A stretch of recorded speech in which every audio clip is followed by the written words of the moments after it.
It's time now for the Pig and the Hen. Pig and the Hen Show.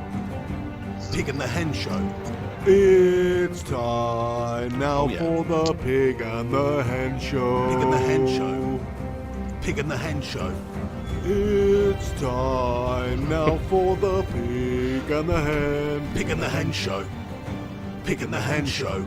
It's time now for the Pig and the Hen Show. Pig and the Hen Show. Pig and the Hen Show. Boom Chanka, how's it going everybody? It's the Flying Pig here on this week's instalment of the Pig and the Hen Show. I'm the pig, he's the hen. How you doing, Henry? Well, I'd probably feel more comfortable if I had a hat on.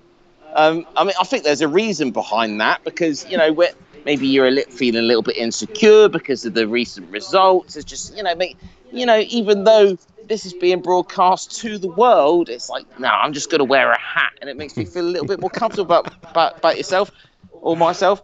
And I wish I'm jealous, mate. I wish I had I need a hat. Send me out a hat so I don't even have to show my face. You should have a hat, to be fair, mate. You should have one of those dunce hats. I think you can make your own one. A tinfoil hat's what I need. Yeah, you need a tinfoil dunce hat, mate. The combination of the two. There we go. But no, everybody, how's it going? I hope you're having a good one. Okay, Henry, fair enough, mate. Like, you're going deep in there straight away. Like, I don't know if you've got too much to be happy about at the moment, but you're ribbing on the hat again, saying you need a hat. I'm just wearing it because it's literally cold today, mate. Okay, I'm cold. It saves having the heating on, doesn't it? Do you know what I mean? Oh, is that why? Is that why? He's got he's got his excuse ready already. He's blaming the climate. Fair enough. It's chilly, I mean, mate. I don't know. I'm not going to be taking the piss out of Manchester United tonight, mate. Well, I don't have time. I don't have time for your team. No, when Tottenham Hotspur are going through what they're going through right now, I couldn't care less about Manchester United. I'll tell you that right now. Hey, I'm not surprised, mate. I mean, look, I want to have a big go at Spurs today, and I will. But at the same time, United are just having even more mares, if that's even possible. But yeah, I mean, Spurs, what are they doing? You can't say anything. Pochettino's having a nightmare. I mean, I think it's fair to say that both of our managers, their jobs are in question at the moment. Like, we don't really know how long they're going to be in the job. I'd expect Pochettino, his position to be a lot safer than Ole Gunnar Solskjaer's right now, just based on a few years of progression and decent success. I mean, what do you think? I don't really think Pochettino's ready for the job anytime soon. I wouldn't be so sure on that. I mean, I think both managers' jobs are very safe, to be honest. And do you know why that is? From your point of view, from Manchester United, the hierarchy at United, in fairness, they want to give Ole a chance. They want to see how it goes. And the fact that even fans out there like yourself have mentioned things like finishing 8th. Do you know what? Finishing 8th now, in hindsight, with how you're getting on and looking at how Tottenham are getting on, and I'm kind of starting to think, well, you know what I mean? Finishing the top half maybe ain't that bad. That's how bad it's been. What a terrible, terrible week for both our teams last week, especially Tottenham Hotspur. But the manager's jobs are safe. Having said that, I think it needs to be spoken about. I've always sung his praises. So have you. I've been getting on Ole Gunnar's back recently, and I need to continue to get on that back. But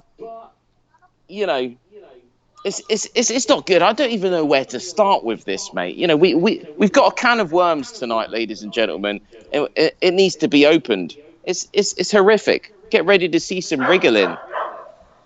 Yeah, I mean, to be fair, mate, Spurs, there's no excuse to lose 3-0 to Brighton with the squad that they've got. What is going wrong with Pochettino at the moment? I mean, I was looking at the last sort of few results that Spurs have had. I've got the last 6 here, right, just to throw them at you. So you lost 3-0 to Brighton. I mean, that's an embarrassment. Okay, you're away from home, you're in bad form. But that's on the back of a 7-2. Sure. 7-2 loss to Bayern Munich. I know. So it's before literally... that, you did manage to beat Southampton 2-1 at home. You lost to Colchester in the League Cup. We were a man down in that Southampton game. Colchester, yeah, Mickey Mouse Cup. Couldn't care less. I mean, to be honest, before last week, I was still trying to be positive, as you should be as a fan. You should not be one of these knee-jerk reaction, I'm going against my team sort of fans. Nobody should be, really. You should always be trying to look at the positives, trying to see the bright side of your team, because that's how football is. It goes up and it goes down. Having said that, I will stand here and admit right now there are serious issues at Tottenham Hotspur. We lost that game 7-2 against Bayern Munich. The biggest margin of defeat from an English side in the Champions League in the history of the Champions League. Right? That is not a good thing to be able to go alongside Tottenham Hotspur. Horrific. Okay. Having said that, we lost to Brighton 3-0. Let's just dissect that game for a second. Okay. Early in the game, Lloris makes a howler. We concede. It's not good. Lloris is not in good form right now. Having said that, he gets injured. He's stretchered off. He's dislocated his elbow. So I don't know when we're going to see him back. He might be out for a while, which is a worry in itself. And that, when your confidence is already that low, you've just lost that badly to a top European side with historical pedigree, should we say, like Bayern Munich. You don't want that happening. You don't want to be losing your captain in that manner when he's just made a howler and he gets injured basically at the same time. And the rest of the game, no excuse. There's no excuse. We should be doing better than that. But bottom line, I'm absolutely loving hearing you talk in this way, Henry, to be fair, mate, because usually you're giving it the big, ripe old big un, mate. And it just sickens me. Even in your recent defeats, you've still been saying, Poch is the man, Spurs are the best. But at least now you look like a beaten man. Join the club, mate. A little Join bit the club of absolute mediocrity. Not a little bit, but very beaten right now. Okay, so, Lloris goes off. We lose the game. We're looking like trash right now. And what makes it more sicker, and not in a good way, like a bad sicker, okay, is the fact that you look at the stats from 2019, and I touched upon this on the last Pig in the Hen show, and I said it was not good reading stats. Let's actually give you Pig in the Hen fans some stats right now, okay? Because we have lost 11 games in the Premier League in 2019, which, I'll have you know, is more losses in the Premier League than any other team in the Premier League.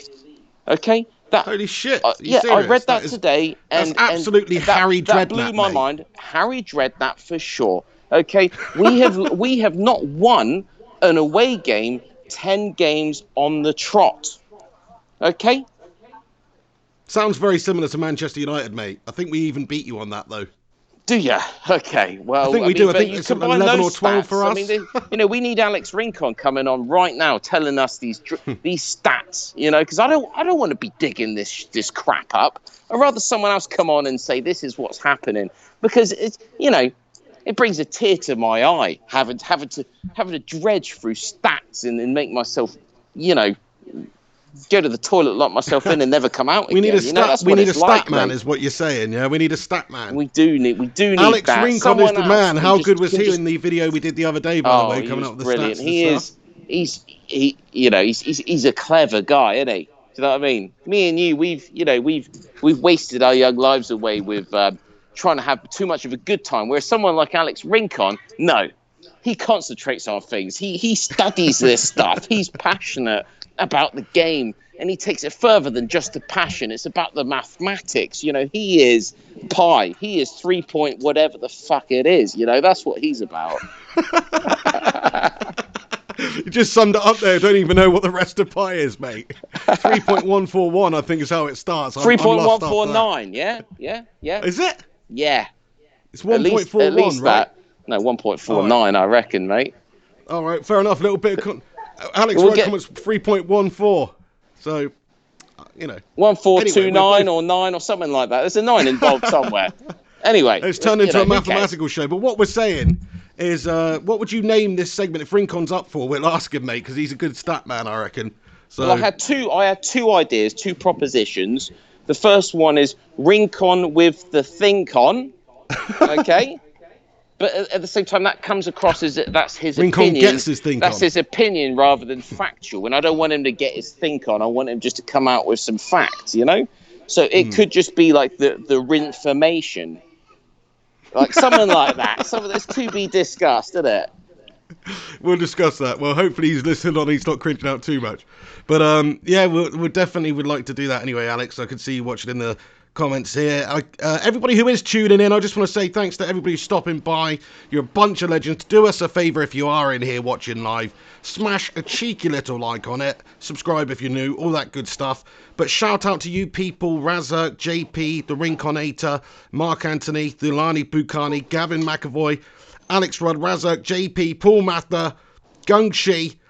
There's a bunch of you usual legends in here and some other faces as well. So great to see everyone in here. Just want to take this moment to read out a couple of super chats that have come in. Thank you to you guys for sending them in. Alex Rudd comments, Halloween is Henspiracy Month. Is it? Well, it should be, shouldn't it? Well, maybe I we guess need to so. revamp the Encounters of the third kind. Get ready for it. I've got an interesting one this evening.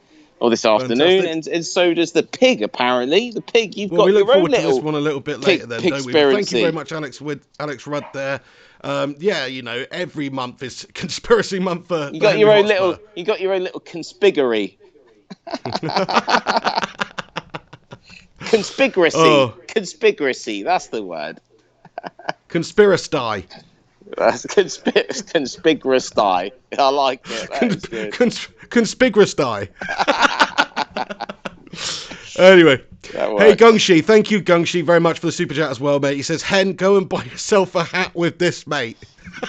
Well, you know, good point there, because I've just sent my address to the pig. Please, pig, don't post this to everyone, because I don't want everybody to know where I live, obviously. Mate, I couldn't post it if I wanted to, mate, to be fair. Like, I don't even know if those symbols exist in my phone, mate. Well, I mean, it could be worked upon. I mean, you know, I'm sure Gungshi probably lives at a place that's got a similar kind of address, you know, in a foreign language. And I'm sure it is possible to have things posted to you. So thank you so much to everybody that comes in with your super chats over the months, the weeks, the years, for however long. Thank you to all you bunch of legends out there, as the pig says. And you know, the pig's going to hopefully we'll start to send things out if it's possible. Well, now you've given me your address finally, mate. I'm going to have to print that one out though, because it's like one of those addresses I can't be handwriting that. It's like, is this the address? Could be. Do you know what I mean? So I'm going to have to print it out and send you some stuff. But absolutely, mate. So hopefully, guys, lighting, windproof mics, all that sort of stuff is going to be improving significantly over the next however long. What's that you're sipping on there, Henry Hotspur? This is a snow beer. A snow beer? It's cheap, but it's a John Snow beer. It's a John Snow beer, exactly. Yeah. Is that what they drink on the wall? Is it, mate? Or what? Well, I am on the wall right now. Look, I'm on an elevated position. It's what I do. I've got the facial hair on the go. You know, I've got like a bit of long hair on the top. It's, you know, I'm just one of them saddos that thinks he's Jon Snow. That's what you're trying to say. Yeah, let's just go with that. Fair play, mate. Seeing as you were coming out with some stats about United, though, about Spurs, though, I want to just hit you back with a cheeky little stat about United, which I wrote down before the game. Check this out. Okay, this is disgusting, right? We'll get on to Ole Gunnar Solskjaer and Manchester United now. We talked about Poch. We'll talk about him again in a bit. But Ole Gunnar Solskjaer, look, he is having a bit of a nightmare. Let's look at the stats. So since Ole Gunnar Solskjaer was made permanent manager at the end of March, 28th of March, United have the 4th worst record in the Premier League. We've got 17 points from 16 games. So that's absolutely fantastic. It's the same amount. I think Liverpool have had the same amount of wins. Or actually they've won 15 matches since Ole Gunnar's been in charge, and they've got 45 points. And we've got 17 points. So that goes to show you how awful it is. 4 wins, 5 draws, 7 defeats in the league. That is just absolutely freaking gashtastic form, isn't it? That is actually almost relegation form. People are talking about United's possibility of being in a relegation match. I could never really see it happening, but that's the sort of form that will get you there, to be fair. Well, hang on a sec, because the one thing I forgot to do actually before going live this afternoon, this evening, was to check the table. But I did read that, you know, United were sitting just above the relegation zone right now. And I was thinking, well, that's a bit much. Come on, you're kind of still top half. So, I mean, it's early in the season. It's easy to say that any team is just sitting above relegation zone because no team is flying ahead apart from Liverpool, right? But is there any truth in that?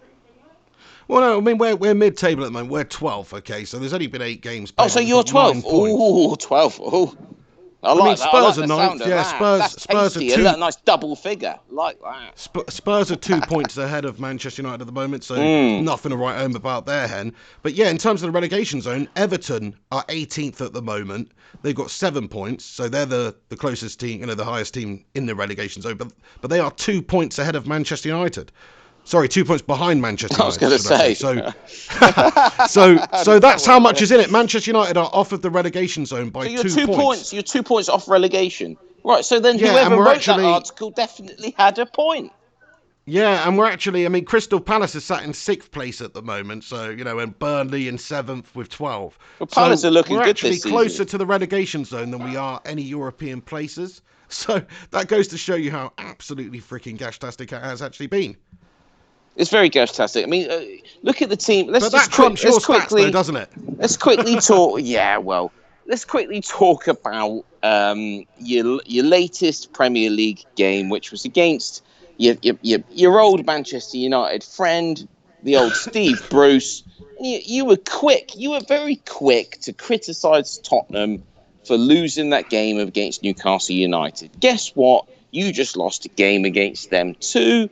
Guess what? Newcastle United have not beat any other Premier League team this season apart from Manchester United and Tottenham Hotspur. Maybe me and you, Pig, should just, forget about our teams. Let's start a new channel and just get involved with the True Geordie or something, because that's obviously to the team to be, isn't it? If our team, both of our teams, can lose to a Steve Bruce managered Newcastle United, who has not, but they haven't beaten anyone else, and they're in relegation. What's going on? Well, they were in relegation until we helped them out, mate. That's how shit okay. we are. Both of us are having mares at the moment. Spurs can't see anything. They're looking very ropey, but they're still ahead of United, I suppose.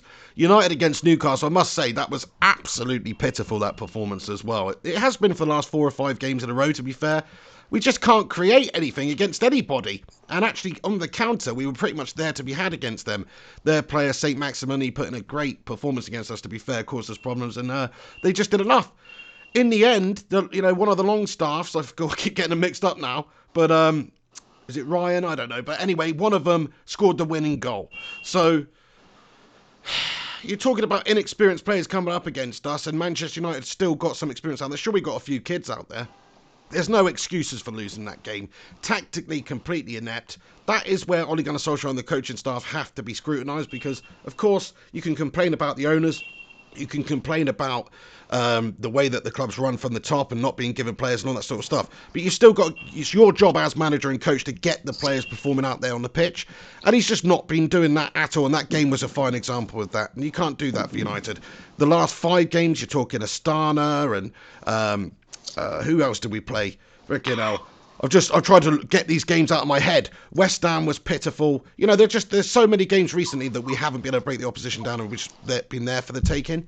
This is Manchester United. It should be about style, even in a development period. Look, Ole Gunnar Solskjaer is failing at the moment. I've read those stats out. He is failing. He's not been given the tools really to succeed properly. But even so, with the players at his disposal, sure we've had injury problems, but you would think we would be capable of beating teams like Newcastle, who are barely even in with a shout this season for staying up. And like Henry rightfully says, the only teams they've beaten is us and them. But having said that, you're saying Ole's failing, and I have been the first to criticise Ole and etc. But let's be honest, with the stats that I just come out with on Tottenham Hotspur, on Pochettino, and I'm always giving it the big one, and you're going to love to hear this, but bottom line, for the fact that Tottenham have lost more games than any other Premier League team in 2019. And where are we now? October. So we're talking like literally this year, the vast majority of the year that we are currently enjoying. We've lost more. Okay, so you can exclude the 3 teams that have just come up in the Premier League. Aston Villa, Norwich, and who's the other one? Sheffield United. Sheffield United. There we go. Those are 3 key teams. So exclude them guys. But you're still talking another 16 teams in the Premier League that played last season, that played the majority of 2019, right? Tottenham still finished in the top 4 somehow. It almost beggars belief. That stat almost doesn't even add up. It doesn't even make sense. I almost need to, when the Pig and the Hen show is finished this evening, I'm going to go away and I'm going to just double check that this stat is correct, because I can't even get my head round it, that we have lost 11 games in 2019 and we still made the Champions League final. We still finished in the top 4 and we're still in the top half of the season this season. It makes no sense. I'm ranting now, but this is pissing me off, mate. It almost doesn't sound like the stats, right? I mean, maybe 2018 you just won absolutely everything at the start of the season, and then it just sort of petered off as you had the Champions League and stuff to contend with. Obviously, that probably stretched the squad a little bit. Do you know what I mean? But yeah, I mean, look, Spurs are having a mare, Poch are having a mare. They've got to turn it around. Otherwise, Poch will be in a position similar to Ollie very, very soon. And the position Ollie's in right now is some of the fans calling for his head. I mean, I know I've been saying he's failing, but he's not had the most time. You've still got to give him more time, in my opinion, to actually show that he can fail fully, or maybe he'll be able to turn it around. I hopefully think that he will. But I guess the big question is, let's say we lose to Liverpool and he still keeps the job, which some people are saying he might get sacked if we get hammered against Liverpool. I'm expecting us to get hammered against Liverpool. I don't think that the Glazers... Liverpool have won every single game. Liverpool have won every single game. Whether you get hammered or whether you just lose by 1 or 2 goals, what difference does it make? Liverpool are basically right now are winning. They are winning every game. So for anyone out there to say that that's Ollie's last game, do one. I know, yeah. It's like if they were going to get rid of Ole Gunnar Solskjaer, it's not going to be after that result. It would have been after this Newcastle result. So I don't think he's going to get sacked after that, right?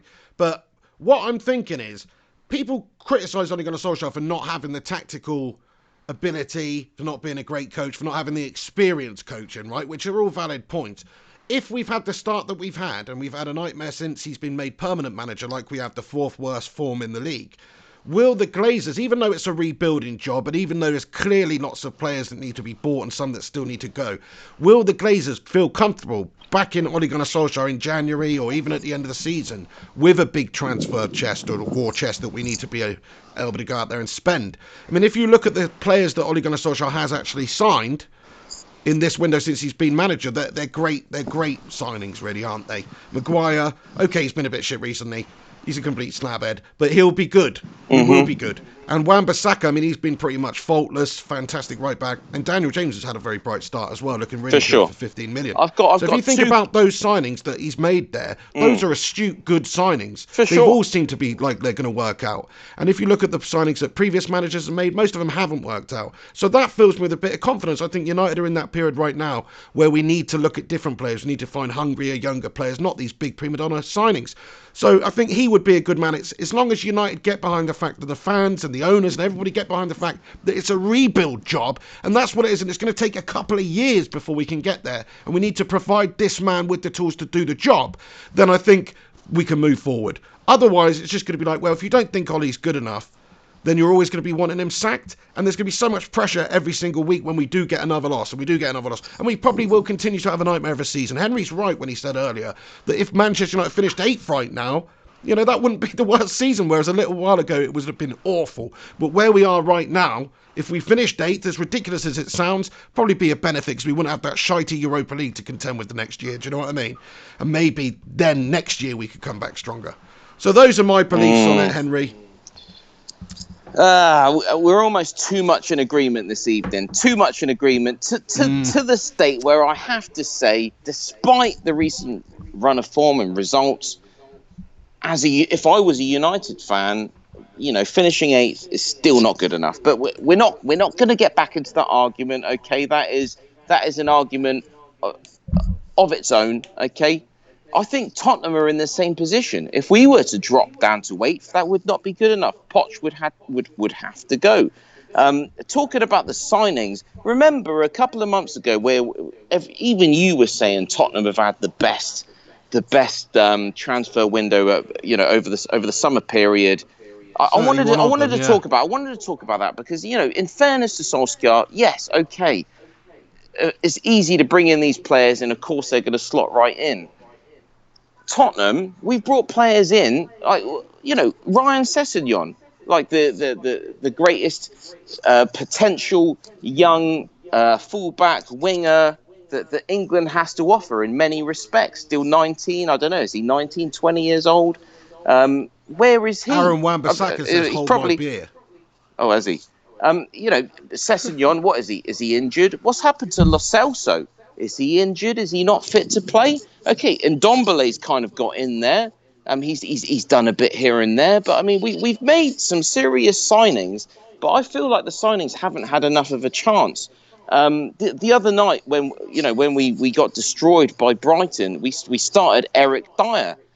Okay, I have no disrespect for Eric Dyer. Do you know what? I think Poch has made a mistake leaving some of the players in the team out for too long. A player like Eric Dyer, do you know what? His confidence is absolutely shot. And that's how he looked in that game. He looked like a player that didn't even know how to play football anymore in many respects. And why would he? Why would he know what he was doing when he's been out for that long? He's been pissed on. Yeah. You've got to have been a big problem. Players like Dele Alli getting picked and stuff reasonably be a lot more. For sure. But what you have to say, though, Henry, is the man management is a big issue with squads, especially when you're stretched across playing in different competitions and stuff. So you would expect players like Dyer to get a lot more games. So you can understand why that would totally piss the lad off, do you know what I mean, and take his confidence away. Man management's huge. That's what Fergie was so good at. He had York and Cole or whatever, Sheringham and Solskjaer waiting in the wings. Rotation. You've got to rotate. You've got to rotate, and you've got to rotate well. And unfortunately, I think Spurs, because they had a good window, they became rich in that midfield area. Too rich almost, where they need to get rid of some of those players because it's a bit of an overcrowding thing going on there. Do you know what I mean? Players like Sissoko and Dyer, maybe, obviously not part of Pochettino's long-term plans at Spurs. So maybe they should look to move those players on. Well, I think Sissoko is a fundamental part of the Spurs setup from the performances that he put in last season. Eric Dyer, he's been not around. Not around. You got Harry Winks, you got Wanyama. He's brought in Ndombele. You've got Lo Celso. When's he gonna make more of an appearance? It is an issue. It is. Yeah, I mean, we take a couple of them at United, to be fair. So, I tell you what, though, Henry, I know, obviously, Spurs are not doing the best at the moment. Poch isn't doing the best at Spurs. But in a way, mate, you don't really want Ole Gunnar Solskjaer to get the sack at Manchester United because it only increases the likelihood that maybe we just go and get Poch from Spurs. That could happen. I mean, I don't see Levy wanting to do that. I don't see them accepting anything less than a lot of money to actually get the manager in there. And, of course, United would have to terminate. It would be a very expensive deal to bring him over. But if that's what United would think, if they wanted a manager who's shown progression over the last few years, building squads, did it with Southampton and did it with Spurs and done well, Champions League finals, okay, he's not won a trophy, which is absolutely true, and that is gash. But he's done everything else right, okay? Apart from recently, you would have to say, if it finished at the end of last season where they got to the Champions League final, even though they lost it, you say Poch is one of the best managers in the league, wouldn't you? So if that opportunity became available, maybe he has a couple more bad results at Spurs fans start getting on his back a little bit, maybe the prospect of going to United, even though we don't have Champions League football and stuff like that, maybe becomes a little bit more palatable towards, for Pochettino. So I think for you guys, for Spurs fans, I mean, do you obviously think Poch is still the right man for the job, right?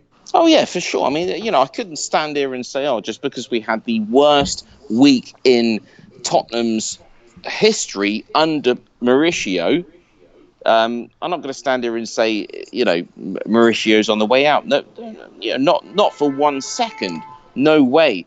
I'd be more inclined to be more concerned because of the statistics for 2019.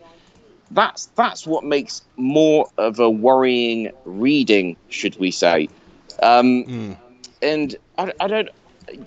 we need to see a strong end to the year from Tottenham. We really do. We need to see that magic. It comes back to me saying those happy days of Kane, Dele Alli, Son, and Eriksen to a certain extent, the top players there looking happy, scoring goals for fun, showing the world that Tottenham Hotspur is the next big thing. Those days are long gone right now. Long gone. Who are we right now? Who are I know, we? it's almost like because We of how are good the last season bottling was and how company. good the last I'll couple of admit it. seasons We have are been. the bottlers at the moment. We really are. This season's almost over for Spurs already, mate, because it's not like you can... I mean, yeah, you could still get a top four, I suppose. It's not like you're that far off. But it's unlikely with the way things are going. It's like, if you didn't do that, even with Champions League final last year, and it would be a massive failure of a season. So the expectations of Spurs have obviously risen over the years now, because they wouldn't... I don't think fifth or sixth is a good result for Spurs at the end of the year. Do you? No, I don't. Not at all. Not at all. But I will keep with that eighth position for both our clubs as sackable offences for our managers. I mean, I think is that not the title of the Pig and the Hen show this evening? The sack race. I hate to talk in those terms, but after the abysmal starts to the season we've both had in our own regards, I think in some ways Poch has had a worse start than Solskjaer. In some ways, I got to say it, but I'd make that. I'm going to make that statement now. Eighth. If Tottenham finish eighth under Poch, I'd want to see the back of him, and I want to see the back of Solskjaer at eighth as well. It's just not good enough. It depends. Like, we've gone over this a bunch. It does depend. I think Spurs, if they finished eighth, that would be totally unacceptable, because that's a big drop-off from... And having a great squad. They've actually got a great squad still. United don't have anywhere near the squad of Spurs, so it's quite... The expectations, the finishing position shouldn't be the same. Well, 12th at the moment as well. So eighth is 4 places higher than that. I'd actually take eighth this season. I know that's ridiculous to say now. I don't know. But now, where we are now, I don't want to play in the Europa League next season, mate. I don't want to. Eighth is perfect. 7th, 6th, 5th, they're all shite. You don't want that. You don't want to play in the Europa League. Sure, it's a path into the Champions League. It's just a complete annoyance and a distraction, to be honest with you. And it's a very tough competition to win for United right now anyway. So I don't think it's realistic. Finishing 8th would not get us European football, and it would allow us to actually focus more on that league position and improve in there, and have the players not stretch the squad out. We don't have the squad. Of course, we need to add to it, but the less we've got to do in terms of fighting on different fronts next season, the better for whoever is the manager. And I hope Ole Gunnar Solskjaer is the manager, because I like the guy, okay? That's not a good reason to want somebody to be a manager because you like him, but I believe that he could turn it around. Give him a bit more time. Look, if it's 3 months' time down the road and we're still playing the same shite that we're playing now, of course we're going to have to make a change. That form, the 4th worst in the league, it's totally unacceptable. But is it acceptable 6 months after joining, and with such a dodgy team, in such a bad spell, low on confidence, not run correctly? Is it such a bad thing after 6 months to be in that situation? I think... let's look at the next 6 months and see how much it's improved then. That's only a year that he's had the permanent position, okay? I can afford to give a club legend like Ole Gunnar Solskjaer a year. We gave that Portuguese Mr. Bean 3, for Pete's sake. We gave Louis van Gaal, the Dutch Toad, 2. So, look, that's my opinion. It's a pretty strong one. Yeah, I mean, I'd like to bring, it's interesting that you just absolutely turn your nose up to the Europa League. I mean, I'm going to mention my best friend again, but the good old Alex Rincon the other evening, if I remember correctly, when he had that absolute bore draw against Alkmaar.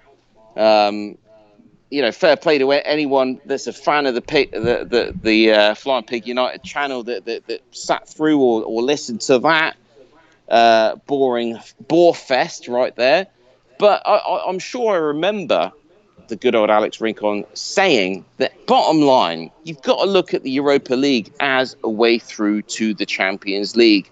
And what you're saying, Pig, right now is like you can't even be bothered with that as something that's going to be beneficial to Manchester United. You'd rather United finish 8th and not even have to worry about the Europa League. Is that what you're trying to tell me?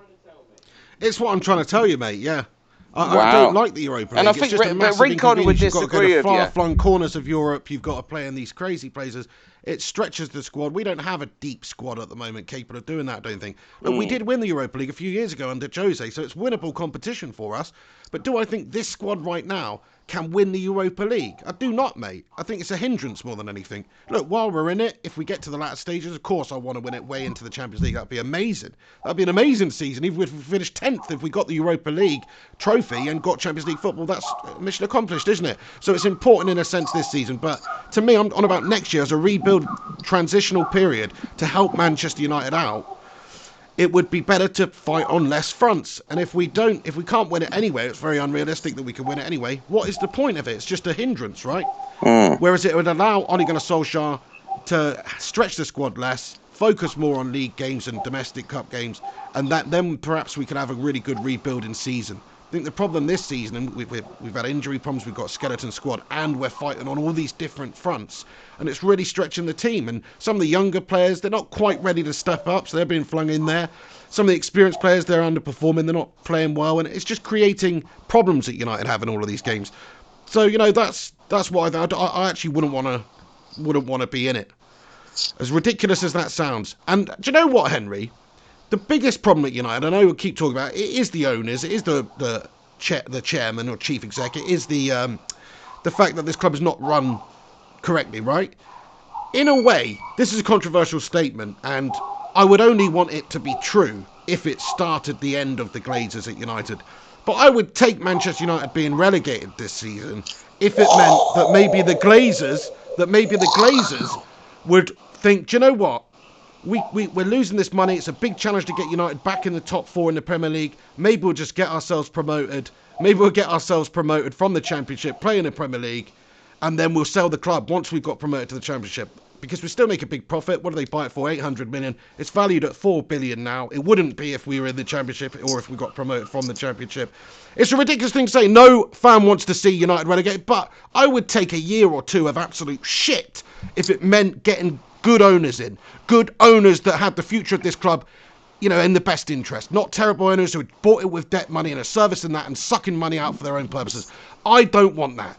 I want true owners. The ideal situation would be if the fans could somehow own the club, right? Wow. Now, you're shaking your head, Henry, but that's how bad things are at United right now. If you ever wanted a reason to unsubscribe from the Fine Big United channel, you had it right there, served to you on a plate. Are you serious? I was trying so hard to be statesman this evening and just we're both going to wallow in our teams. But you've just come out with something that I completely disagree with. How can you say that? For you to go through the risk of having Manchester United, the greatest club, and it pains me to say it, but the greatest club in Premier League history, to be relegated for the sake of getting rid of the Glazers. Mate, so. I mean, come on. Really? Look, of course I don't want to see United relegated, Hen, but what I actually said, I prefaced that with this statement.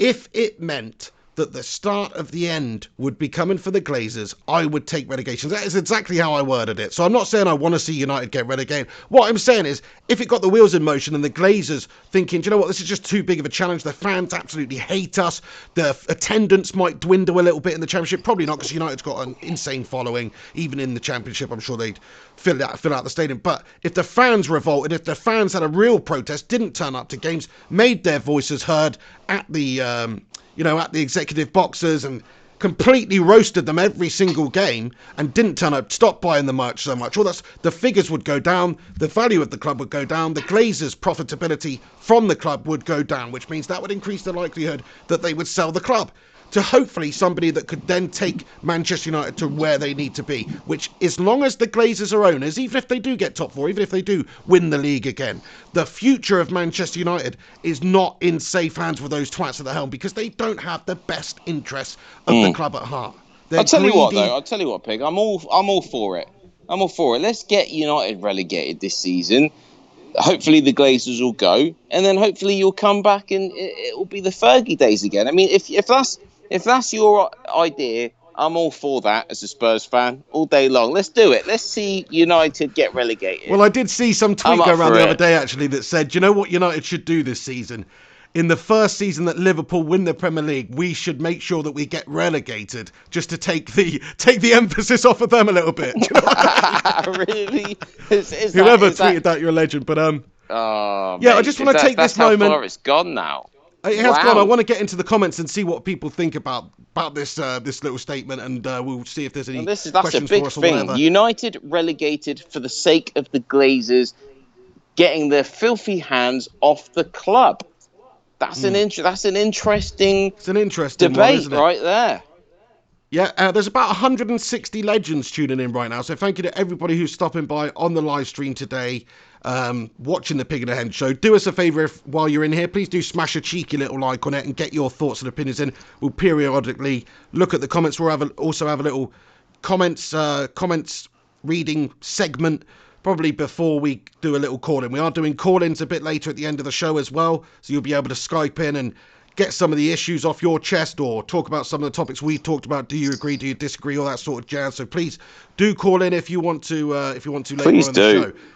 Alex Rincon comments, love United, hate Glazers. Absolutely, that's the mentality, really. We don't really want to see our football club. Of course we don't want to see United, the great United, get relegated. I know, it's sinking in. What you said is sinking in now, isn't it? Release their grip on the club, then I would take it, mate. It's ridiculous it is. Are they really that bad, though? Are they that bad? I know they're bad, but are they that bad that you literally would risk your club going down into the Championship to see the back of the Glazers? Henry. We're that bad, we're talking about relegation. That's how freaking gashtastic we are. I'd never thought I'd hear Manchester United and relegation in the same sentence together, mate. We're actually certainly not in the couple Premier of points League off relegation. Yeah. 2 points. Do you know what I mean? It's the glory days are gone. We need a complete rebuild jobby. Do you know what I mean? If we could just burn it down and start again, that's what I would suggest. As ridiculous as it sounds. Anyway, Raza comments, of course we don't want relegation, but only way is if Glazers go. Fergie kept us afloat, papered over the cracks for the Glazers. Very true. Fergie was such a great manager, such a great man manager, able to rebuild teams. And he really did the Glazers a massive favour when they took over, because he made the transition for them faultless. But as soon as he left, that's when the rot set in, because there was no man, the myth, like Sir Alex Ferguson at the club anymore. I still feel like you all cry about the Glazers more than you should. I do. End of the day. Oh no, they're terrible owners, but you don't understand, because Spurs are you actually just trying to spent, progress. They've got a new 80 million stadium on a defender, like, who cost more than Van Dijk a couple of years ago. You spent more on a defender than any club has this decade. Is that right? No, is you that listen right? to me, Henry Hotspur. Is that right? No, you listen to me, Henry but Hotspur, can you okay? just answer my question? Is that correct? What did you say? Did you not just spend more on a defender than any club has this decade in the Premier League? Absolutely, yeah. Yeah, but, absolutely you did. Spurs, So, I mean, end of the day, the Glazers obviously said, okay, do that. So you did that. You brought Wan-Bissaka in. Okay, so you sold Lukaku. Okay, so you've had players come in, players come out. But it's not like your whole team has just been shipped out, is it? What are you talking about? We've had a lot of players leave, and we haven't replaced it. We've only improved our defence pretty much, and we got Dan James. We lost the big name players, and we didn't replace them. We lost Ander Herrera. He was one of our most important midfielders. Didn't replace him. Lukaku and Sanchez. Okay, they were shit, but they're still big name players. Experience, supposed to be our star players in the squad. So if you don't get new star players in, or new quality players, of course it's going to be shite. But it comes down to your debt, doesn't it? It comes down to the way that the Glazers are dealing with Manchester United's debt issues. They are not. They couldn't care less. They don't care about the debt of Manchester United. I mean, and really, a club like Manchester United, you need to have owners there that's looking to eradicate that debt. And I'm not saying do that overnight, but slowly do that whilst try to look to improve results on the pitch. And that I get it. I get it. Okay. That's what I'm saying, and truly invest, because listen, commercially, Manchester United are one of the most successful clubs in the world, right? But we haven't really been showing that recently. And what I mean by that is United should have the most state-of-the-art stadium. Old Trafford is, it's a great stadium. It truly is. In my opinion, the Theatre of Dreams is the best in the country. But that's for a different reason. It's not for technologically. It's not for facilities. it's leaking. There's It's problems with dated. the I mean, stadium. It okay, needs a revamp, old, right? old It needs is, a refurb. Now, is hang on a second, Henry. Hang on a great second, mate. adjective Spurs to are use doing that. They for got the themselves a new stadium. I stadium. won't hang on a sec, mate. No, Old. you should hang on because Oh you're no, just I being won't. rude, mate, I trying to won't. talk I'm over me. not. No, The I'm going to viewers talk over. are I'm trying to going to listen talk to over. I both of our don't points. care less. The viewers Well, want to listen to me right now because You're a disgrace. Do you know that? Old Just Trafford, like your football Old club. Trafford says it all. Old now is actually. You said that one is last week, mate, and it actually- wasn't funny then. Well, it's funny now. Okay, that is genuinely the best adjective for the name of your stadium because it is Old Trafford. You need a new stadium and call it New Trafford. You can speak now. Well, I don't know if we need a whole new stadium because I love the history of that stadium. I think it's a fantastic stadium. But certainly, you know, the grounds there, the space we've got, you could rebuild a whole new stadium, sure, but you could also refurbish, you could also revamp it. These are options that clubs have taken in the past. So Alex Ferguson's built new stands. He's not necessarily replaced the whole stadium, just built new stands and stuff like that while he was manager. And Spurs have just got themselves a new stadium, right, which is state-of-the-art. Fantastic. United are lagging behind in that department. Now, a club as commercially successful and as big as Manchester United, we should be right up there in terms of state-of-the-art facilities and the actual money that's put back into the club. Unfortunately, money isn't put back into the club like that because we have owners that are not truly investing into the football club. They're obviously servicing debt. They're taking money out. Hold on a second. And Manchester United are the sort of club that should have owners that are maybe prepared to put money into the club. Not only just buy the club, not only just get rid of debts, but put money into the club. Look at Abramovich and Chelsea. Before he came along, Chelsea were a bang average cup team. Never really competed for the Premier League. Third was probably their highest finish in the league, right? Great teams over the years, don't get me wrong. Vialli, Zola, all that stuff. Good teams, but they were a cup side. Roman Abramovich came in, he's put loads of money into the club and he's turned them into a successful side. Champions League winners, Premier League winners multiple times.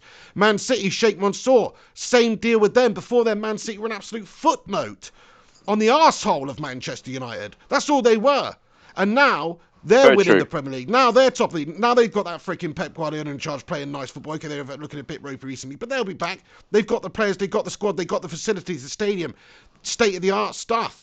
Why is that, man? It's a disgrace. United, we used to be that Goliath. We used to be that commercial entity. We still are, but unfortunately we're shackled by our owners. We should be able to compete on all departments with them. No, you get me riled up here, Henry, because it pisses me off. It's only the owners. The only reason this club has failed over the last 10 years, or the last 6 or 7 years, is simply because of our owners. Forget managers. If managers were given the same opportunities as City's owners give their managers, or Chelsea's owners give their managers, United would still be right up there. So it's the owners. It's the owners, man. Okay, well, I'm not going to disagree with what you said. Where I'm living in the world right now, I'm telling you right now, I see more Manchester United football shirts on the backs of the young Chinese here more than any other shirt.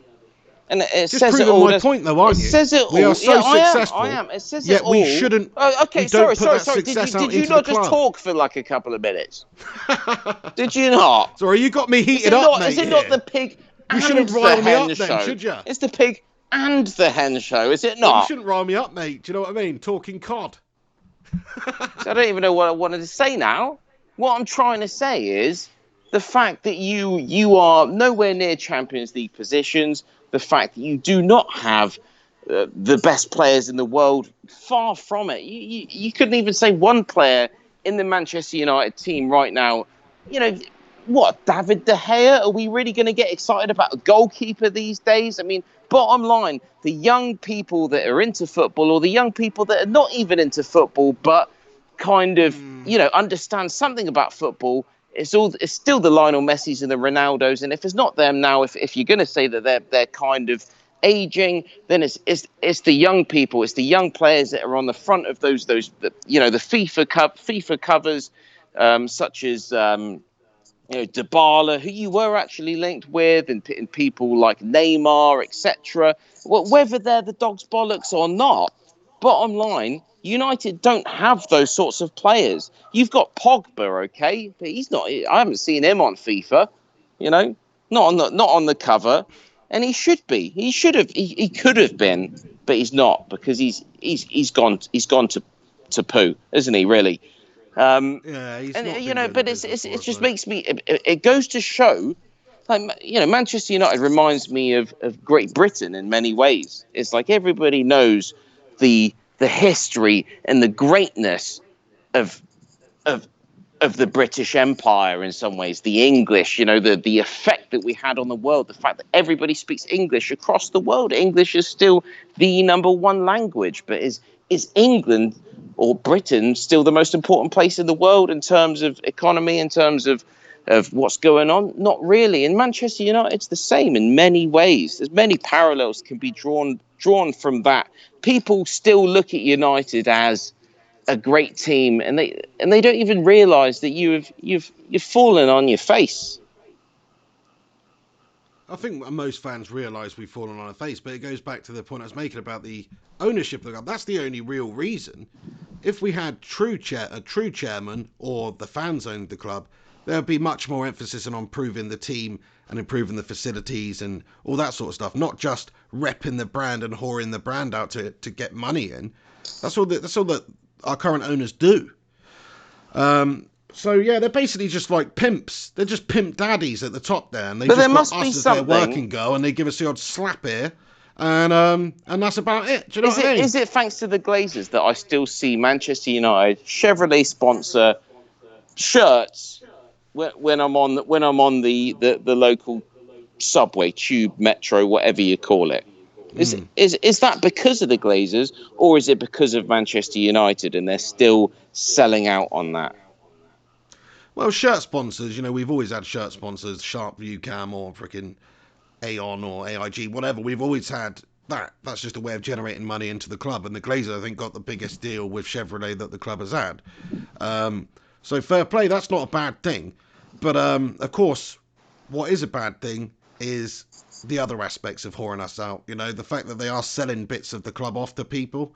Sure. And It's like the it just NHS, isn't it? I mean, the longer yeah, you it the is. You're so longer right. you There's a go lot of on, comparisons, actually, the Henry. You're longer right. you With go like, on without actually doing well, then slowly here in China or in the Far East or anywhere in the world, you'll see these Manchester United shirts on the back of young lads less and less. Because bottom line, people won't want to wear them anymore. You need to get right back up there if you want to continue the Manchester United legacy. And right now, it's not happening. very true. Success is so important at United, and that really annoys me that you see more kids with more Man United shirts. It doesn't annoy me, but it makes me think, well, we are that commercial global brand. You are. Why are we not truly getting this football club back to where it needs to be? You know, at the earliest opportunity. City and Liverpool that far ahead of us, we should try and close the gap. But we didn't in the summer, that's what I'm saying. So I think that the owners are the root cause of the problem, you know. They really, truly are. Fair play, Hotspur. Any other footballing stuff you want to chat about? I just quickly wanted to talk about Manchester City. I think it would be wrong not to. Obviously, one second they're beating teams like 7-0.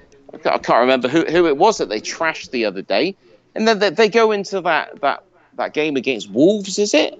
And I actually brought in David Silva for my fantasy football team, thinking, well, that's a bit different. Everyone's captain in Sterling. I thought, well, I'll go a bit different because City are going to destroy in this game. I'm hoping Silva's going to score a couple, getting with a couple of assists is going to be the springboard to my fantasy football team there in terms of points. But what happens? They lose the game 2-0 against Wolves, who, forgive me if I'm wrong, have they even won a game this season? Or they've won one game other than City, maybe? So, we I'm need not Rincon sure. right now just to come in with the stats there, because they have not looked good. They were hovering above relegation, and they've just beaten Manchester City, who everybody's touting as the team that's going to win again this season. Nobody, none of the people that I speak to about football was saying at the beginning of the season, this is Liverpool's year, apart from the Liverpool fans. Any neutral would say, no, City's going to do it again. And it's what is going on at Manchester City. I'd like to hear the pigs break down on that. Yeah, I mean, I don't really have a good reason for it. They've got the squad, they've got the experience. I guess it's just a couple of bad results. If I was a City fan, sure, it's annoying that Liverpool are that many points ahead already, but I still wouldn't be too concerned with those couple of results. It's not like Spurs, it's not like Man United. They'll probably get back on track with an 8-0 win next week. That's how it is. Yeah, but you say back on track, but they're miles behind now because They 8 points behind, I have think? won every single game. I mean, that is a chasm. That is a chasm right now. Well, Liverpool are looking great for the title at the moment, but we have to remember there's still another 30 games left. Like, there's loads of the season to go, and if the history is anything to go by in recent years, which maybe it's not, because Liverpool seem a different animal under Klopp at the moment, and they're in a special place for them. But if you go on our history, Liverpool will probably bottle it at some point. They can't keep this going on and on. There's 15 games in a row, one in the league form that they're in. I mean, it's unbelievable. But it is special, but I just hope that, of course, they do have a big slip up again. Oh, no pun intended there, Slippy G. But do have a big slip up. And hopefully Manchester United, won't have to hide our faces. Because as crazy as it is, it's better for City to win the league than it is to Scousers. So I really hope City get back onto it. I'm almost a Man City fan this year, mate. Well, I mean, there's big problems with City at the moment. The fact that they've got so many players, I mean, they should be able to. I mean, but Guardiola's always done a good job of rotating that team, getting the results. I mean, they smash teams. So it's very difficult. I'm sure it's difficult for Pep even to put his finger on why they just capitulate like they have done a couple of games this season. I don't know what to say. It's difficult. It's difficult. It's a difficult one to put your finger on. I mean, as annoying as it is, look, Klopp seems to be a very special manager. United had an opportunity at one point to get him. In hindsight, maybe that would have been fantastic. And obviously, at Manchester United, he probably wouldn't have been given the same level of control or the same investment and that sort of stuff. But I still think he's a very special manager. The style of football that his team plays is exactly what I want to see. I hate to say, because I hate Liverpool, and it's always great to laugh at Liverpool over the years, but they play the nicest football. Whether or not they've won the league the last couple of years, they played the nicest football along the way, I think, in terms of just having that attacking mentality, cutting teams open. We're not just going to beat you, we're going to freaking destroy you. That is the mentality of Liverpool, and they play great football, and they've built a great squad. So as much as it pains me to say, Liverpool at this moment in time, they're looking like worthy champions potentially, Well, this is it. I mean, everybody that I know has said that if Liverpool get a few injuries, then their season's over because they don't have the depth. You look at that first team, you take out a few of those key players, it's not Liverpool anymore. Whereas City is still City, and you can even see that right now. De Bruyne's out right now. Bernardo Silva, I believe, is out. Mate, I had a mare in my fantasy football, by the way, Head. You did. I didn't take Bernardo Silva out. I didn't take De Bruyne out. De Bruyne was my captain. So I got like 12 points this week or something and had a mare. I was doing fantastic, and now I've had a nightmare. Because you're prioritising the Flying Pig United YouTube channel over your That's it. I just took my fantasy football side. I mean, get your priorities right. Definitely took my eye off the prize. Just one thing I want to talk about briefly, is I don't know if you've seen this business with Rebecca Vardy and Colleen Rooney, have you? I haven't, no. Explain. No? It's pretty weird. I know it's loosely read. We're just going to talk about it for a second, right? So, Connie Nolan, I believe, has a private Instagram account, right? And she's had somebody who follows her on her Instagram account been leaking some of the posts and stories that she posts. She's got like a private family one, right? And just close friends and things like that. And she's been posting stories, and recently she thought she'd test it out and see if she could find out who it was. And the way she did this is she set up a couple of fake stories to see if they would make it out into the media. And she privated everybody apart from, a couple of the usual suspects or whatever, and to see who's viewed it. And she privated everybody apart from Rebecca Vardy, and these stories are being sold by Rebecca Vardy evidently to the newspapers and stuff like that, right? So that's or her management, or whoever, you know what I mean. It's a bit of a pitiful story, but it's an interesting one because Rooney's obviously got himself a bit of a freaking lunatic there, eh? Okay? She's doing some deep freaking detective work there. Do you know what I mean? Going deep on the Instagram, singling out Rebecca Vardy, and then releasing a statement today or whenever it was, saying she's the one who's been leaking all my stuff to the press. So there's some shit going on there, mate. Thing is, wouldn't you be messed up if you were married to some kind of, Wayne Rooney that's more interested in your nan? Or has been, We've covered this before, haven't we? But it goes both ways, mate. I know he's it a goes Manchester both ways. United If you were Wayne legend, Rooney, if you were Wayne Rooney, you're married to freaking Hetty Wainfrop Investigates, wouldn't you want to freaking go and play away too? What with her nan or your nan or my nan? I'm not so sure. Well, not with nan. I didn't say with my nan. No, I definitely didn't. With someone's nan, innit? It could have been yours. Hey, I'll tell you what, there's some nans these days as I get older. I'm 32 now, do you know what I mean? There's some younger nans that are looking pretty tasty, mate, to be fair. Well, there we go. Well, Rooney's leading the way in terms of an inspiration for you there, Pig. But anyway, it's a bit of a rant. I just wanted to talk. It's on Sky Sports News. I saw it earlier, that subject. Like, what the hell? It's on Sky Sports News. That is actually mainstream sporting news. Wow, it's obviously... But Henry, if you had your choice... Do they have more important things to talk about? If you had your choice, who would it be? What, out of Colleen and Rebecca? That's right. Yeah, I'd Colleen up, mate. That's what I'd do. To be perfectly honest, if I had to choose as well, I'd go for Colleen too, mate. Like, no... Yeah, man. Not just because it'd be satisfying... to take someone out on the scouse, but also because, I don't know, Rebecca Vardy just seems like an ultimate airhead, doesn't she? And that doesn't really turn me on. But that's just my opinion. I don't blame people for being a bit on the old thick side. All I'd be thinking is, well, she must be loving it because I look better than Shrek, and also I'd be whispering in her ear saying, "You look better than your nan." Like, simple as that, mate. And that would work, mate. That could work. Simple as that. Respect. Right. Okay, so for the rest of the show, guys, thanks to everybody who's tuning in. Almost a couple of hundred legends of you tuning in live today. So thanks for stopping by on the show. Listening to that crap. Chuck a like on it if you're in here. And what we'll do for the rest of the show, me and Henry just going to do the melter of the moment. We'll do the... Oh, I haven't even thought about this. Bloody hell, we've got the melter of the moment coming up. You have to have a quick think. We'll do the melter of the moment. Pretty and then easy. After that, easy we'll probably just dip into the comment section and we'll read out a bunch of your guys who just want to type in. And then it's Conspiracy Encounters of the Third Kind or whatever the hell it's called. And then it's phone-in time.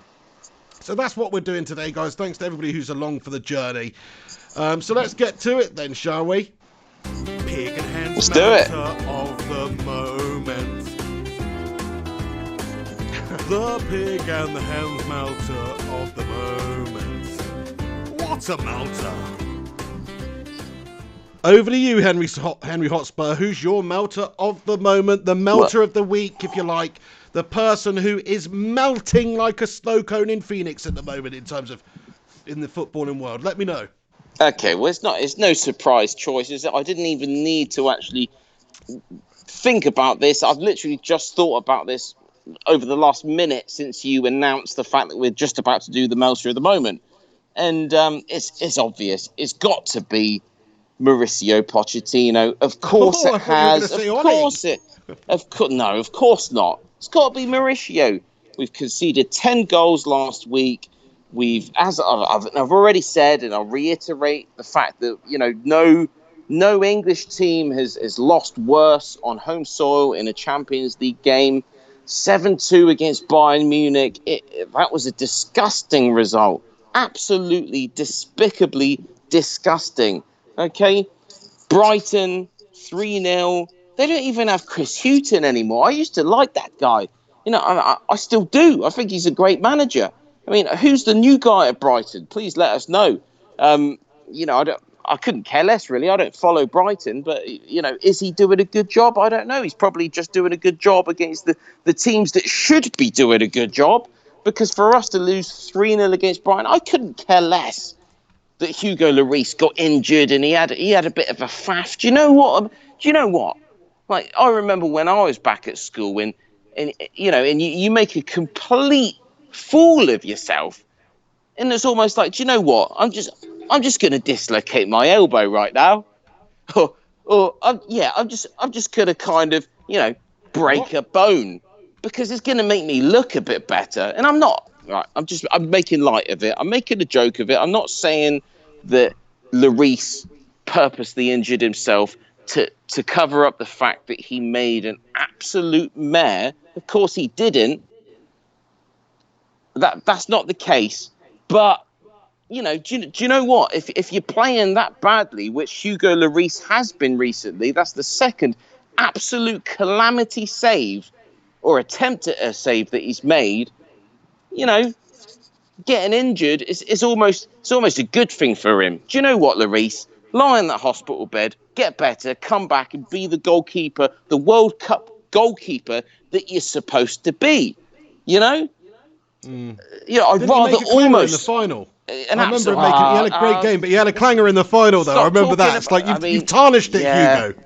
Yeah, I know. I mean, Hugo's been that bad. I could almost give him the Melter of the moment, but I won't because I've got to let him off because he's injured. So I'm giving him a little bit of jibe there. But Mauricio, pull your socks up. You've got dedicated Tottenham Hotspur fans like myself that actually broadcast on YouTube, through United channels, of all places. That's always giving it the big one, always loving Mauricio. Wish it, he's like a father figure, really. Look at Mauricio. He's a handsome man. He never seems to get angry. He gets teams to the Champions League final. He looks like anybody's perfect dad. But right now, do you know what? I take my dad. That's how much he's pissing me off because he's just an absolute, complete and utter shambles of a letdown right now. Fucking quality, mate. I love to hear you speak like this, Henry. And I respect your choice as well. Like, it's a fine candidate for this week's Melter of the Moment, mate. It has to be. Pochettino. Is it not yours, then? Is it not yours? I mean, don't say Ollie, mate. Don't say Ollie. No, my Melter of the Moment, if I'm being completely honest now, it is 100% Mauricio Pochettino, yeah. There we go. The form for the squad that he's got. Look, United are in a shambles transitional period, but Mauricio's just on the back of a Champions League final.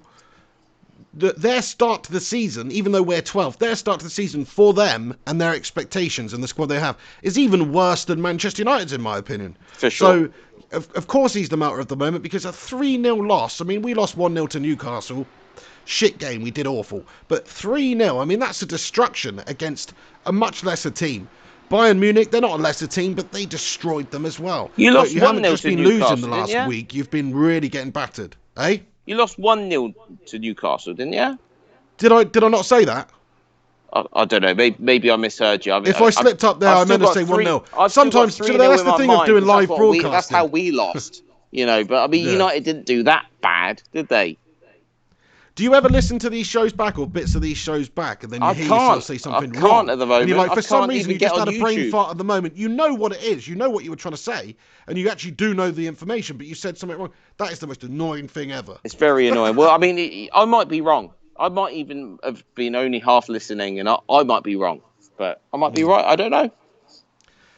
Fair play, fair play. So that is our Melter of the Moment. Both of us picking Mauricio Pochettino. Could it be anybody else, really? Is it the same joint Melter that we've had? Like the same genuine joint Melter?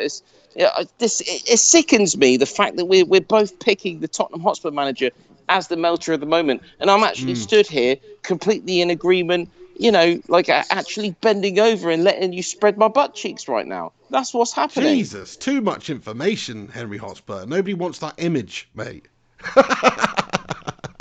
But anyway, look, Mauricio Pochettino. Okay, we've got to come up with a name for him.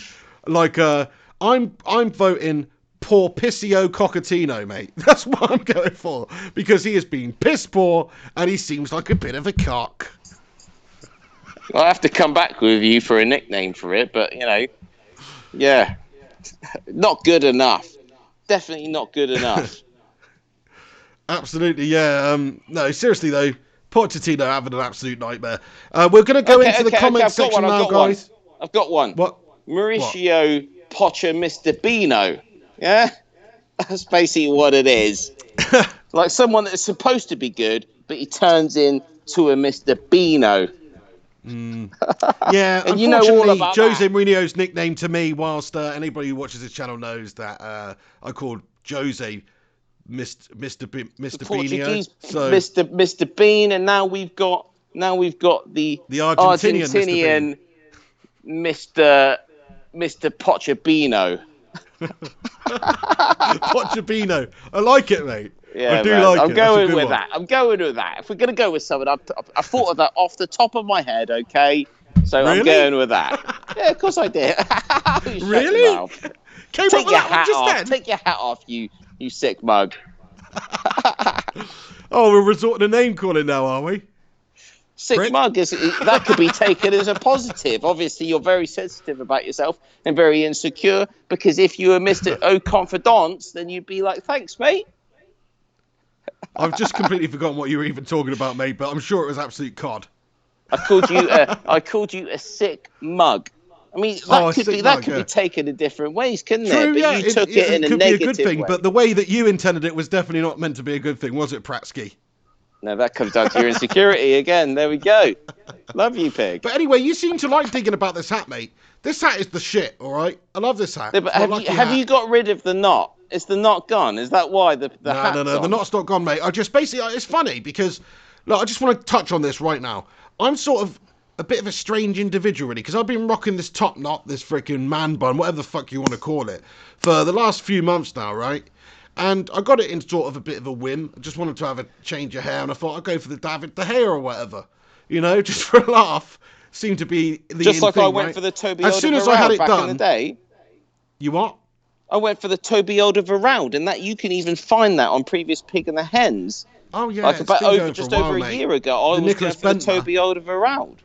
The Nicholas Bentner, but I thought I'd have that, and then it turns out that I just absolutely hated it, but I haven't actually changed it because it's so easy to just maintain. I don't need to go to the hairdresser, so I just zip the bottom freaking half off, and I look like a bit of a douche, but I actually hate it. So I'm rocking a haircut, but I don't like it, but it's just the easiest thing at the moment. I could just zip off the whole thing, but then, you know, I've never had long hair once in my life. Is it knotted right now? Decided I'm going to have long hair. Is it knotted right now, or is it just a mess under that hat? Because you haven't even been bothered to knot it. Well, I could take it off, but it's going to be all mashed up, mate. Go on, take it off. Take it off. Take it. Here we go. Well, you got a scar there. Oh, no, you haven't got a scar. No, that's just where. I think it's where the... No, yeah, that's a hat mark on the other side. There we go. Bit of a sore patch. It's looking all right, mate. It is knotted up, mate. It looks fine, mate. Yeah. It's freaking gastastic, mate. It's absolutely gastastic. I'll show you this though, guys. Let's get this out while I can, right? Okay, so. Oh, it's all knotted up, but is yours longer than mine? I can't believe, this is how disenfranchised we are with our teams right now, that we'd rather just hide our faces in shame. I'm just going to do the show like this from now on, guys, all right? Every time Manchester United fail, I'll just be like, you're right, guys. I could do the same. I mean, can you get yours below your nose, yeah? On the front there. Did you not just see? Yeah, I did. Yeah, there we go. Yeah. I mean, we're basically on same length, mate. I mean, do you want me to unknot mine? What's going on with the camera here? Get back to normal. That's a pretty crazy hairstyle you got there. Proper flock of seagulls, eh?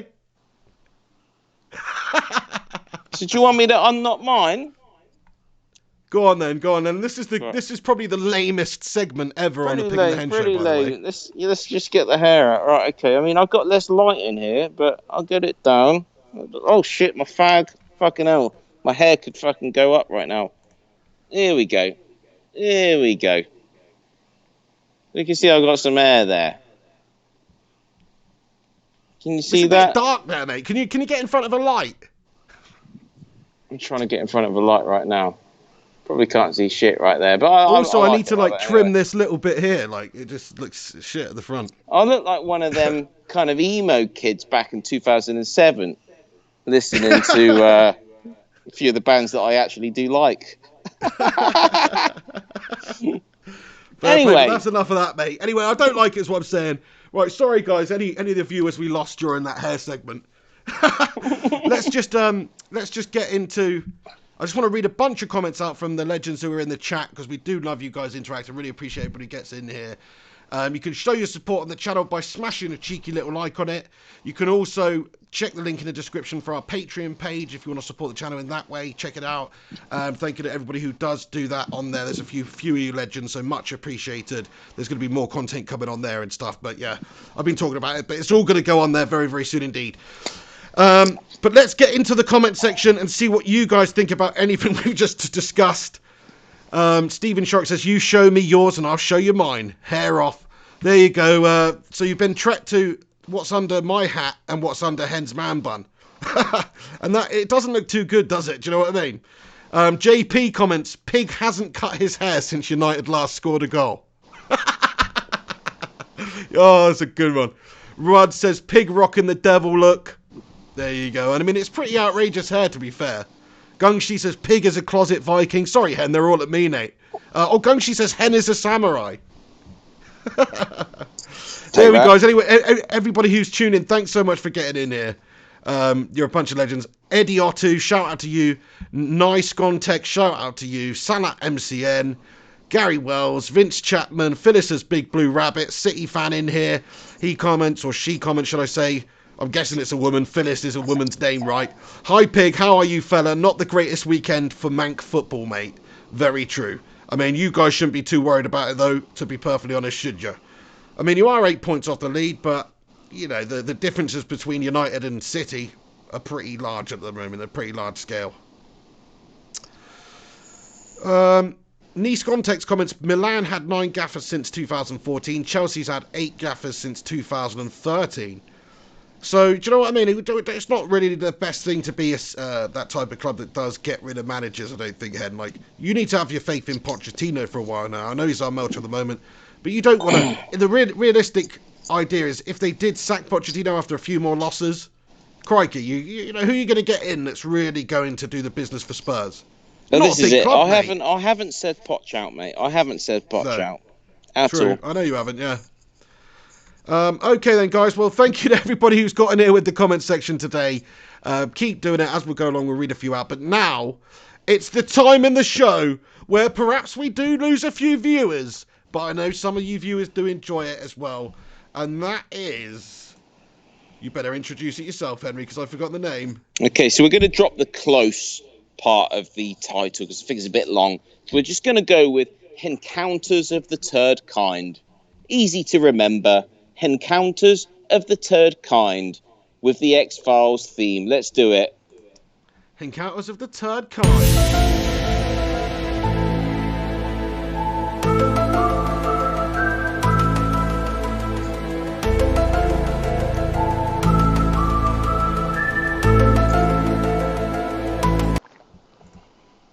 Well, that'll do. You're up, Henry. Right, okay. So, do you like going to the cinema, Pig?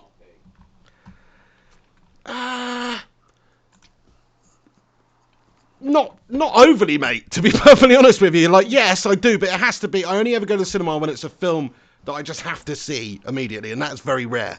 Do you like movies? I like movies, yeah. Yeah, everybody does, right? Have you been to the cinema recently? Yeah. What was the last film I went to the cinema to see? It was a couple of months ago. Oh, it was the new Tarantino film. What's it called? Shit. Okay, yeah. Okay. It's gone off my freaking head, mate. But, right, anyway, that one. Who cares?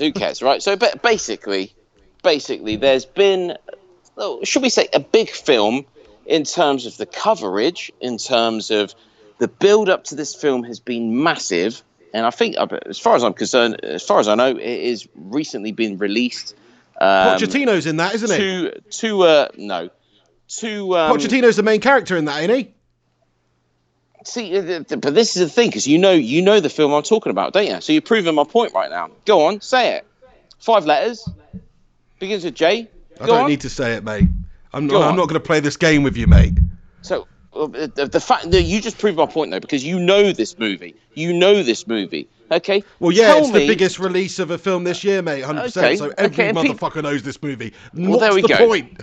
Biggest release. Okay, so people are probably questioning me right now, thinking, well, how is this a conspiracy? What is the hen? How is this a hen counter of the third kind right here? Well, I'll tell you what, it bloody well is. I heard about this film months ahead of its release. I couldn't care less. I'm not a big superhero movie going person. I know everyone loved Dark Knight, the Spider-Mans, the Supermans, the Avengers, all this jazz. This is what the last decade of movies have been about. As far as Hollywood is concerned, this is their wet dream.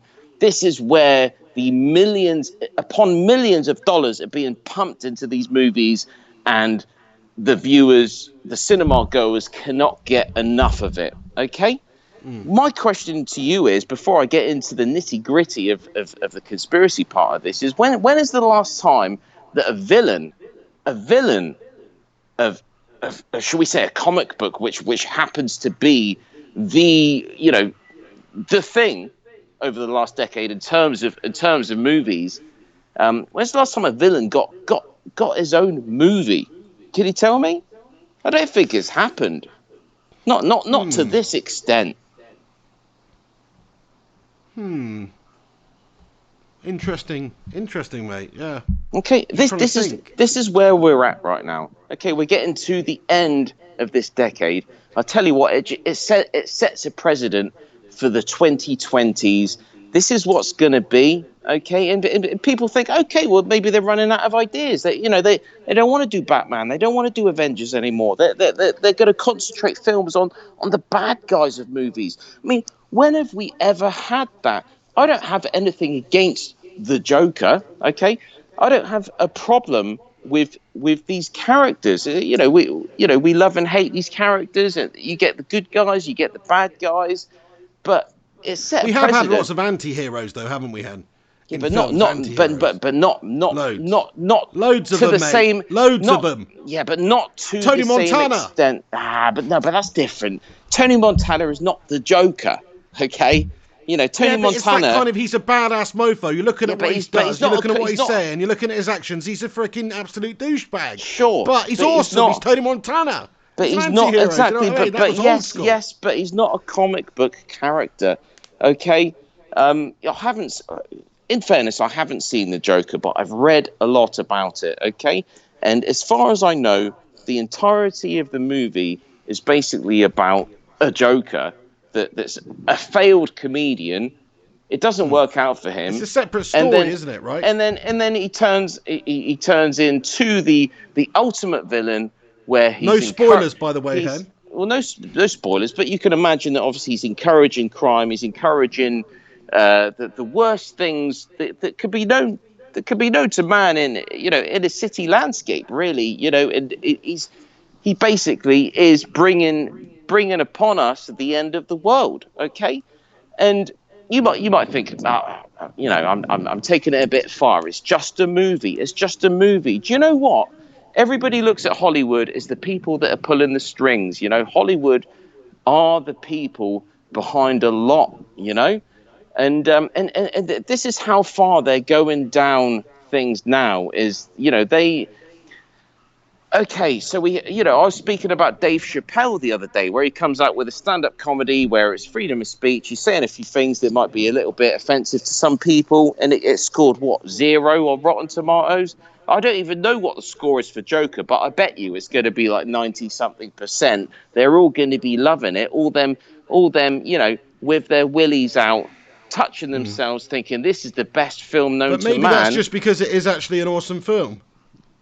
Okay, it might be a great film, but since when is actually enjoying like a villain story and there's actually no goodness from that movie? It's kind of like I'm telling you what, Hollywood now, the conspiracy is Hollywood now are pushing these films, these pieces of art, as what they say, on the general public, saying this is what people should be enjoying now. Where is the outcry? Where is the people saying, I don't want my kids watching this. I don't want I'm not my sure young if it's adult. that much of a new idea, though, Hen.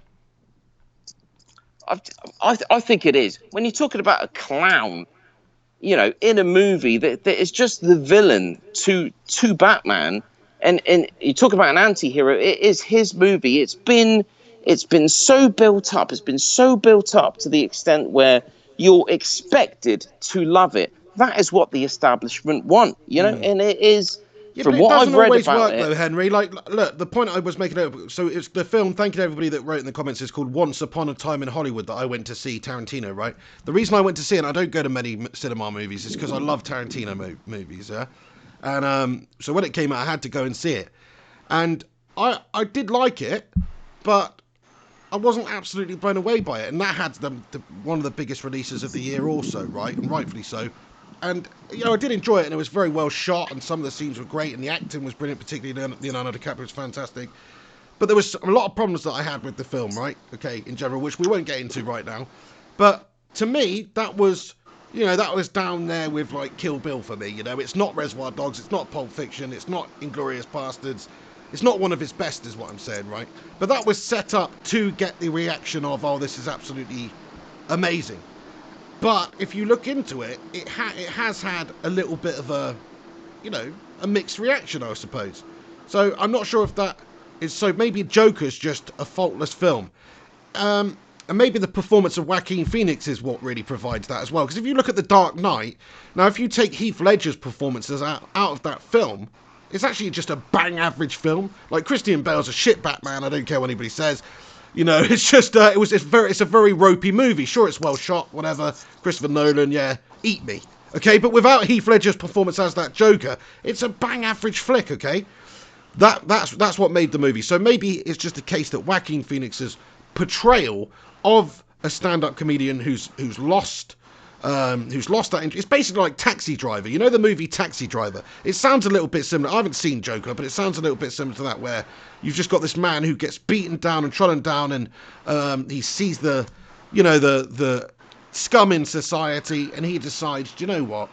I'm just going to take matters into my own hands. It's almost like that kind of a vibe. I haven't seen it. Maybe it's not. But these themes have been explored before, these anti-heroes. I mean, I've got a list here, Henry. I need to get you back on track. I don't want to just talk about movies here. This is encounters of the third kind, and I'm telling you right now, the conspiracy here is that Hollywood are pushing these anti-heroes now to the extent where it is completely normalized. I mean, you're bringing up stuff like Taxi Driver, and other films back in the day, but it is nowhere near the extent of now. We are talking about villains from the comic books that are now the next big thing, and that is the movie that everybody wants to see. That's if that's what the parents want to see, that's what the kids are talking about, that's what they want to see, and suddenly everybody wants to be the Joker, and that is not just an effect from the film. That is the intention. That is the conspiracy that Hollywood actually want to promote material to the general public where you get a devolution in society. And, I totally there's a strong argument. I think there's no conspiracy there for that at all. I just don't get it with this one. I personally disagree with you. The film is a film about somebody who is trodden down on society. It's the origin of the Joker. That's what it's about. Of course, it's going to have that effect where at some point, I mean, I think it starts out, he's actually probably a reasonably all right guy from the trailer and stuff that I've seen. And then obviously things happen to him. He gets attacked. He gets laughed off stage, all these things. And he turns into a bit of a lunatic, right? I remember there's this film with Scorsese film with Robert De Niro in, where he plays this struggling comedian, right? And he kidnaps Jerry Lee Lewis or somebody. And anyway, it's a really good film. But the point I'm making is that's about somebody who's reached their freaking limit as well, and then snaps. Okay. Now with the Joker, it just sounds like, yeah, if we're going to make an origin film of the Joker, then we have to portray it in this certain way. They can't have a happy-go-lucky Joker and turn him into a good guy. It's a cash grab, mate. All these Marvel films, all these comic book movies that the Hollywood studios are pumping out, they're just cash cows for these people. They're all shite. A couple of them might be good, I'm not trying to say that I've got a problem with the content of the movie. As I said, I haven't even seen it. The problem I've got is the hype around the movie, the fact that any movie critic, is probably going to win an Oscar. It's going to be the biggest film of the year, because there is a political agenda behind what Hollywood is pushing to make the American people, if anything, believe that this is the reality of life now, that we're all just fuck ups that have no chance. But do you know what? Actually, if I'm just some absolute fuck up that decides just to go out and be a clown and encourage violence and the devolution of man, that there's stuff behind this, and I don't want to go on about it all day long. But if you were to speak to other people that look into what I go on about again and again and again, there is truth behind this. Where's the censorship? I'm not saying it should be censored. What I'm saying is, why is there so much encouragement of this kind of crap, whereas someone like Dave Chappelle gets absolutely shut down? But it's okay to have like a major Hollywood movie with a clown that is literally destroying the world. I don't think Dave Chappelle was shut down, mate. How is that more acceptable? Yeah, he was shut down in many respects. In many respects, he was shut down. YouTube hated it. Everybody hated it. I mean, if you go on IMDb and you look at the public vote of how everyone reviews it and thinks, you'll see that it's actually very highly rated. I agree. Great. They had an agenda because they can't disagree with the public review. But you look at the critic review, and it's like the whole of the establishment there are wanting to push certain media, certain art on us as a human society, right? to get us ready for things like Grand Theft Auto, right? You're thinking they're just trying to get kids to play these violent games to encourage them to go outside and shoot each other up. Is that what you're saying? That's the conspiracy? That's different. It's different. It's different. It's worse, if anything, right? Because the Joker's intended for, I don't know what certificate it is, but it's intended for an adult audience, right? It's the first time, I'll go back to my original question, Pig. When was the last time where you had a major villain have his own film? This is what the establishment are prepping us for now. We've got a super chat here from Alex Rudd, which I just want to read out. He's come up with 3. I believe these are the 3 answers to the question, which he's put: Glass, which I've never seen or heard of personally. I've seen it. Suicide Squad, which I haven't seen it. Yeah. And Venom, which I haven't seen. Haven't seen it. Yeah. So we can't really. But there we go. But it just adds to my argument. These are all recent films. These are all within the last half decade. But films like that have gone back very, very long time ago as well. Like, just because they're not superheroes, that's the trend at the moment, is superhero movies. But they've done that previously with other films. I mean, have you ever seen American Psycho, for instance? Yeah, of course I've seen American Psycho, but that's different. It's different, Well, it's pretty much the same as the Joker, mate, in a lot of ways. Maybe not. He's just a bit of a psycho, do you know what I mean? So he goes around killing people, cutting prostitutes like with chainsaws and shit, mate. It doesn't mean I'm going to go out there and cut a prostitute with a chainsaw. Do you understand? Yeah, well, you might be right. Well, there might be other people out there. I'd use hedge trimmers. Say that these films back in the day were just as bad, I mean, there might be people that would say that, but for me, there is a case. There is a encounter of the third kind. If you read between the lines, some great examples coming in here though. Let's have a look. So, Dracula, Frankenstein, Fight Club, Freddy Krueger, Jason Voorhees. There's been a bunch, mate. To be fair. Yeah, but they're like horror movies. It's different, in like an actual kind of full-on adult. You have to be 18 years old to enter the cinema. I mean, what was the age restriction on Joker to go to the cinema? I don't know. If somebody could look that up, that'd be fantastic. Just a couple of super chats I want to read out. Gungshi, thank you very much, mate. He comments: donation towards anti-conspiracy medication for the hen. I know you're really clutching at straws here, though, hen. I mean, fair enough. There could be a conspiracy for that, but it's only really the case of maybe a studio wants to portray. So I don't think there is really that much, I don't think it's going to have that much impact into causing chaos in society by making everybody think the Joker's a great movie. That is how they promote and they PR films. They probably pay certain film critics to say certain things. Of course, it's had a completely widespread distribution. It's massive. It's been promoted, so much cash put into the promotion of it. It's going to come out like that. It often happens with films that premiere at the cinema. When you go on IMDb and you look at the votes on them at the start whilst they're at the cinema, they're really high up. And then once they've been released and once everybody's seen them, they go right down. And I think that's just the way that films are promoted and hyped. It's part of it. That's a conspiracy, I agree. But it's not really a conspiracy because that's just how the PR works around that industry. Right, well, that's it, Gungshi. If anybody wants to see the film that I was talking about with Robert De Niro, you know what I mean? If anybody wants to see the Robert De Niro film by Martin Scorsese, it's called King of Comedy. Gangshi's just let me know, and it is actually a really good film, man.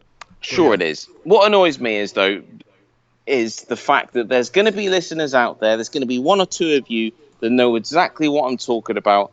That I might not be the best speaker for this, and I don't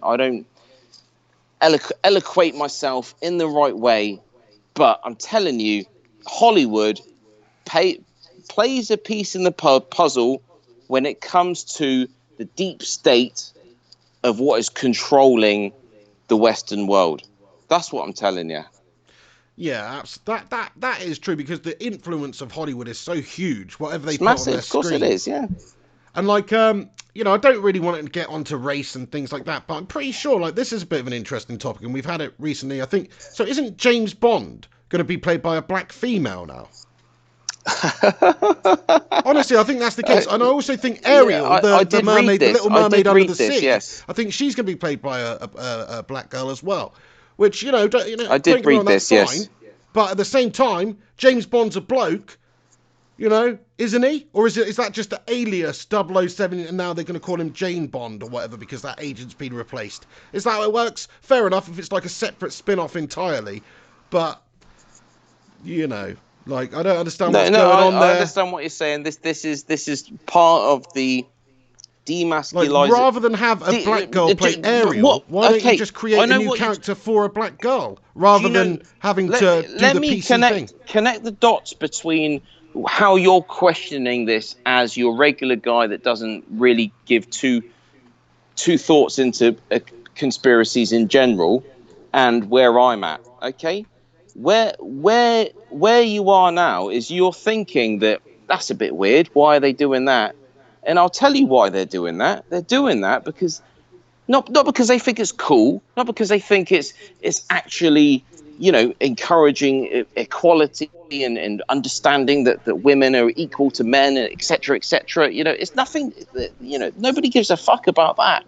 All it is a continuation of the demasculinization. Is that a word? Probably of the man.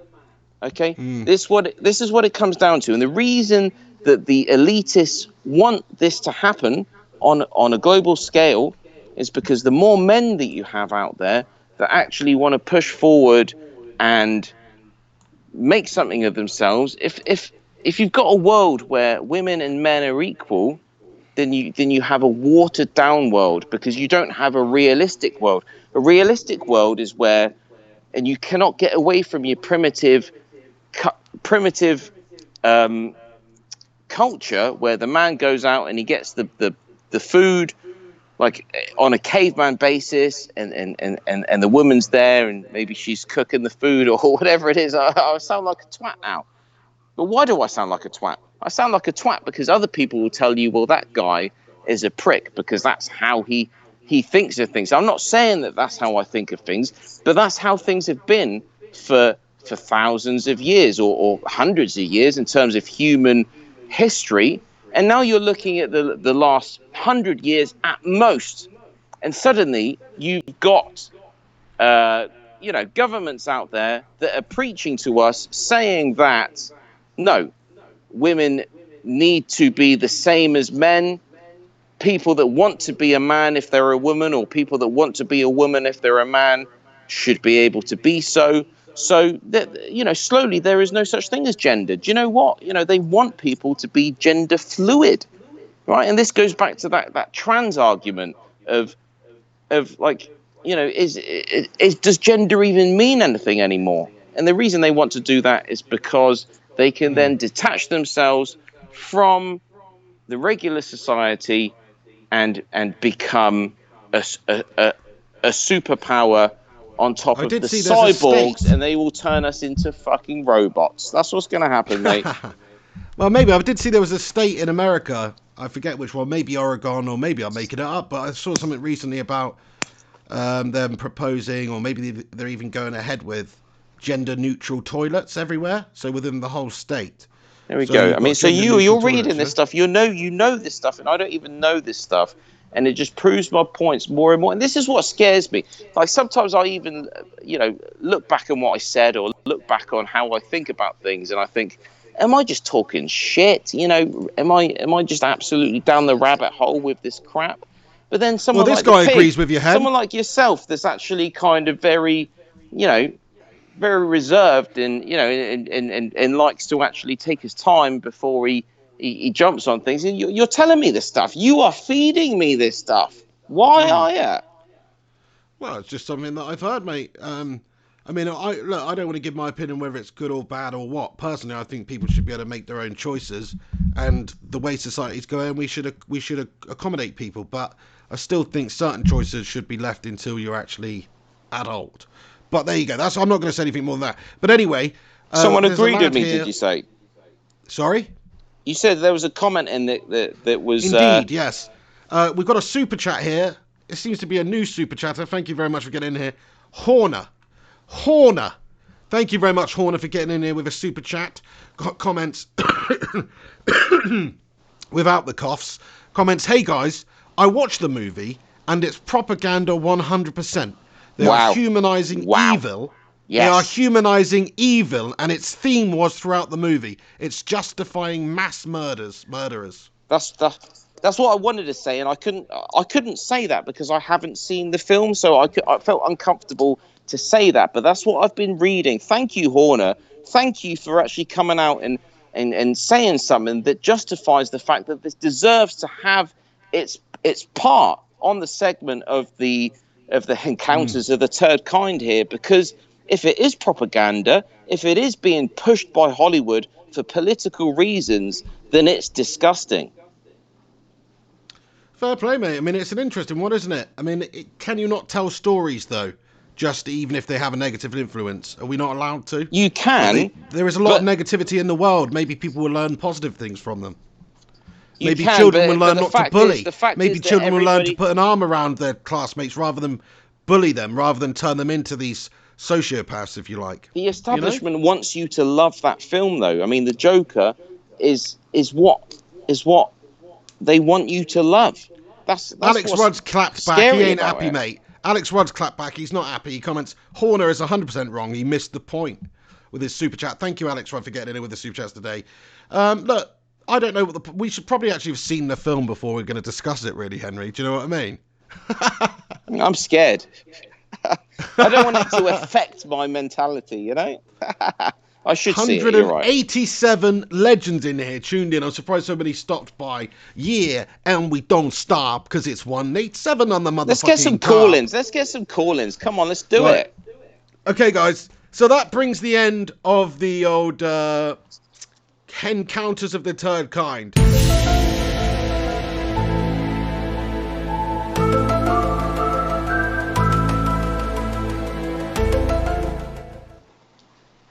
Right, so thank you very much for that segment there, Henry Hotspur. Everybody who's tuning in now, this is the time when we are going to take a few calls. It's actually, because we started late today, it's 5 o'clock now. So, we could probably only do this for, another 20 minutes or so, really, Henry. I'm excited, because this is, hopefully, if this works, this will be the first time where we got some decent call-ins. It's going to be great. Yeah, whoever calls today... Oh, are you trying to diss Alex Rincon for his call in the other week? No. What I mean is I want call-ins from people we haven't spoken to before. Just just pick people out. Let's get them in. Let's have them on for a couple of minutes each, and let's see what people have got to say. And I think this could become a bigger segment of the show, because I think, I'm sure people love to listen to the pig. They love to listen to the hen, hopefully. But do you know what? We need to be talking to people out there. We need to be hearing what people have got to say. Absolutely, guys. So I would like to just invite you all to phone in, and because we've only got 20 minutes, and if there is multiple people calling, we are probably going to have to usher you off the phone, because I want to speak to a few people before we go. So get your concise points in, get your thoughts and opinions in. We'll have a little chat about it. If you want to say anything to either me or Henry, then please do. But obviously, we are gonna. If we don't get any more calls in, you can speak to the rest of the show. But if we've got a call coming in, I'll probably have to cut you off pretty quick. So anyway, get them in. So if you want to call us, we've got a call from Alex Rudd here. So Alex Rudd, the Ruddinator's calling in. Rincon, if you could put the details in the chat for the email, I've forgotten it already. You're live on the Pig and the Hen show. How's it going? Hey, what's going on? Hey Alex, how you doing, mate? Good. Great stuff. Hang on, I've got to move this. Henry, can you hear him okay, mate? Henry?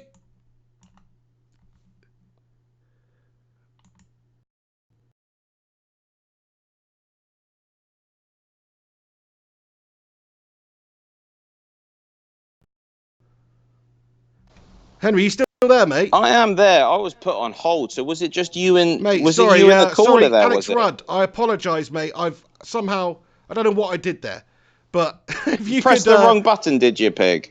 I think I've pressed something wrong. But if you could phone again, I should be able to add you to the group. I think that's what I've done wrong. I just pressed answer, and I should have pressed add to the group.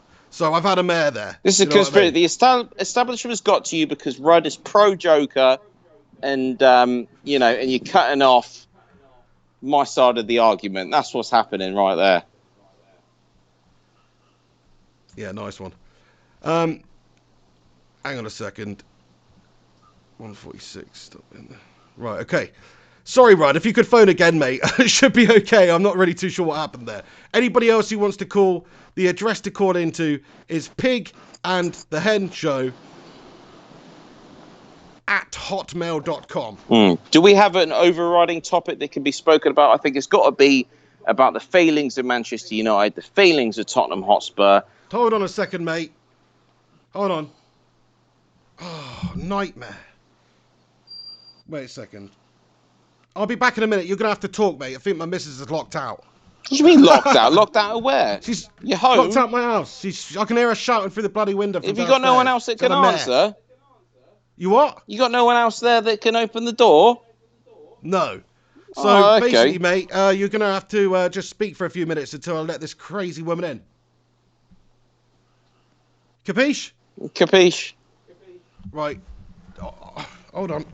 Oh, this is shite. Sorry, mate. Sorry, lads and lasses. Are you all right to stand up? Just call? Right, can you call so I can put you on with Henry? So then I could go and answer the door. Oh. Right, here we go. Alexis Rudd, wait a sec. Right, yeah. Merge calls. Here we go. Nice one, Alex. Right. Alex Rudd, sorry about that, mate. You're on the show. I'm just going to leave you with Henry. No problem. What's up, Ham? What's up, Alex Rudd? I know we've had Alex Rincon on before, but this is a brilliant moment. I'm hoping that this is going to become a big part of the show where we're going to have people coming on and speaking. What have you got to say, Alex? I just wanted to talk to you about the Joker because I think some of the people got it wrong, the message of the movie. Okay, you might be completely right. You might be, and I feel bad because I haven't seen it, so I'm maybe clutching at straws with Encounters of the Third Kind there, but say your piece. Okay, so the Joker movie was really about the underbelly society, and it was more to do with people who are passed over by the elites, and Joker was just kind of the embodiment of that. Throughout the movie, he was kind of the Robert De Niro character in what's that second movie? Taxi driver. Yeah. Taxi Driver, yes. So, if you've seen that movie, the Joker character is kind of like that. For example, he's mentally disturbed in the movie, and I don't want to give away too much, but for example, there's been a lot of budget cuts by the mayor, who's well, I don't want to get into like a lot of spoilers about the movie, but Sure. basically, the mayor of the city, for example, took away, cut down on the funding for mental health, and Okay. that's actually the beginning of him turning into the Joker because he was trying to do the right thing in the movie. He was trying to be a comedian. He wanted to help people, to make people smile, whatever. Yeah. But he became the Joker to a lot of circumstances. And I think, Do you feel, Alex, that if this was to happen to you in real life, as someone that is trying to make something of themselves, they want to be a comedian, they've got the right intentions in life, and then the way that the movie unfolds, and you've seen it and I haven't, but is that the right message for people out there? Is that what people should be doing if that happens to you? Because to be honest, that's probably happening to a hell of a lot of people out there these days. sure. I mean, well, first of all, Joker, he was always an evil character. I mean, he's been around since what, the 1930s. So it is. Yeah, I don't know. Sorry, Alex. Nice to see you on here chatting. By the way, I sort of missed it, but I don't know what people are expecting from a Joker movie. He's supposed to be an absolute lunatic. So Yeah, there you right. go. So he was turned into a lunatic because of society, So in a movie, so you can't just say like the message is wrong because yes, obviously it's an exaggerated character, and most people in that situation are not gonna turn into this like psychopath, for example. So I mean, but it's a Joker movie. Joker has always been that. He's been that since the 1930s comics and stuff. So, So in your opinion, Alex, I mean, if we look at the next decade, 2020 to 2030, you're more than happy to see comic book villains have their own movies, and for this to be a continued thing, because you fundamentally believe that this is not going to be a detriment to society. It is just for movie-going pleasure. It's not going to be an issue. I think villains are more interesting than heroes, to be honest with you. Like, take the Joker character. I'd agree with that. He's much more interesting than the Batman character, 100%. Like, all day long. Batman? Yeah. He's a rich guy who Batman sucks. Yeah, he's a rich guy who has like a lot of money, and he has a lot of gadgets. Like, what is his superpower exactly? Like, what? Being rich? Like, that's his superpower? Yeah. No, at least Joker, he made, like as Stig said, like he made the Dark Knight the movie that it was. Without him, that would have been a shit movie. Like he would have been basically like, not Heath Ledger. What's his name? Who played Batman? Sorry, I'm forgetting. Christian Bale, right? It would have just been him like doing that stupid voice the whole movie. Hi, I'm Batman. My name's Bale, and I'm Batman. Right? So he was shite, wasn't he? Yeah, he was. I think he was.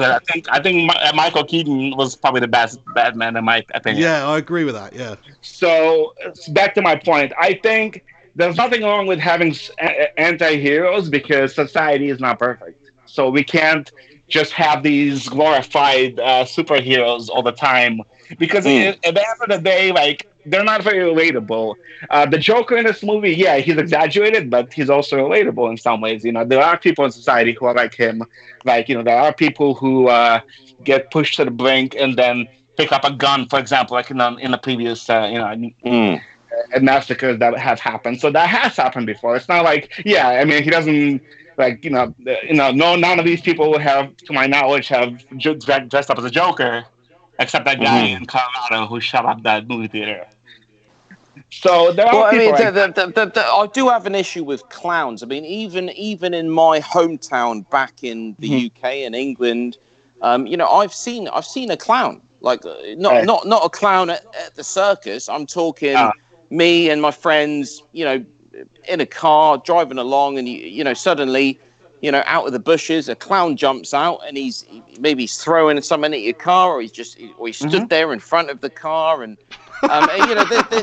this has actually happened. Okay, Henry's scared of clowns. This is I am scared of clowns. Right, but this happened a few years ago. It actually happened in New York City also in 2012. There's been like a rash of sightings. Yeah, it was a thing. It was a thing. Yeah. And what I worry about is, this is less conspiracy, more just general public concern. Is like movies like this do encourage that type of behavior amongst the people out there that are more susceptible to this kind of entertainment, where they think, oh, I found something where I can just be a bit weird and feel comfortable to be so. That's one part. I'm not sure if it influences people that much, though, mate. If you think about that, what was it, The Dark Knight or The Dark Knight Rises, or another film where there was a massacre in a cinema in America? Dark Knight Rises. Yeah. Dark Knight Rises. Yeah, I remember when that happened. Absolutely. It was in Colorado. This guy dressed up as the Joker, or he said he was the Joker, and he shut up the movie theater. Yeah, now, that is before this Joker movie, obviously. That's about a hero. That's about Batman taking down bad guys. You know what's funny? Actually, sorry, I didn't cut you off. But during the Joker movie, they actually have put police officers in theaters. I don't know. I know you guys don't live in the U.S., so you aren't aware of that. But yeah. That's that it doesn't surprise me. Yeah, I mean, they should take those sorts of precautions. It's sad, but it should absolutely happen. But yeah, I mean, the fact that was obviously a film. It's kind of ironic in a way, because that's the sort. I haven't seen the new Joker movie, but somebody dressed as the Joker killing moviegoers. I mean, that is like the Joker character, but that's pre this film, Hen. So that theme in society has been not only explored in other films, but been actually going on in society for a long time. Anyway, which would add to the argument of the conspiracy theory, if it is a conspiracy theory, if it's not actually the truth, that Hollywood are actually pushing this agenda of the devolution of mankind. But yeah, I might be going a bit far-fetched with that, but there is an argument for that.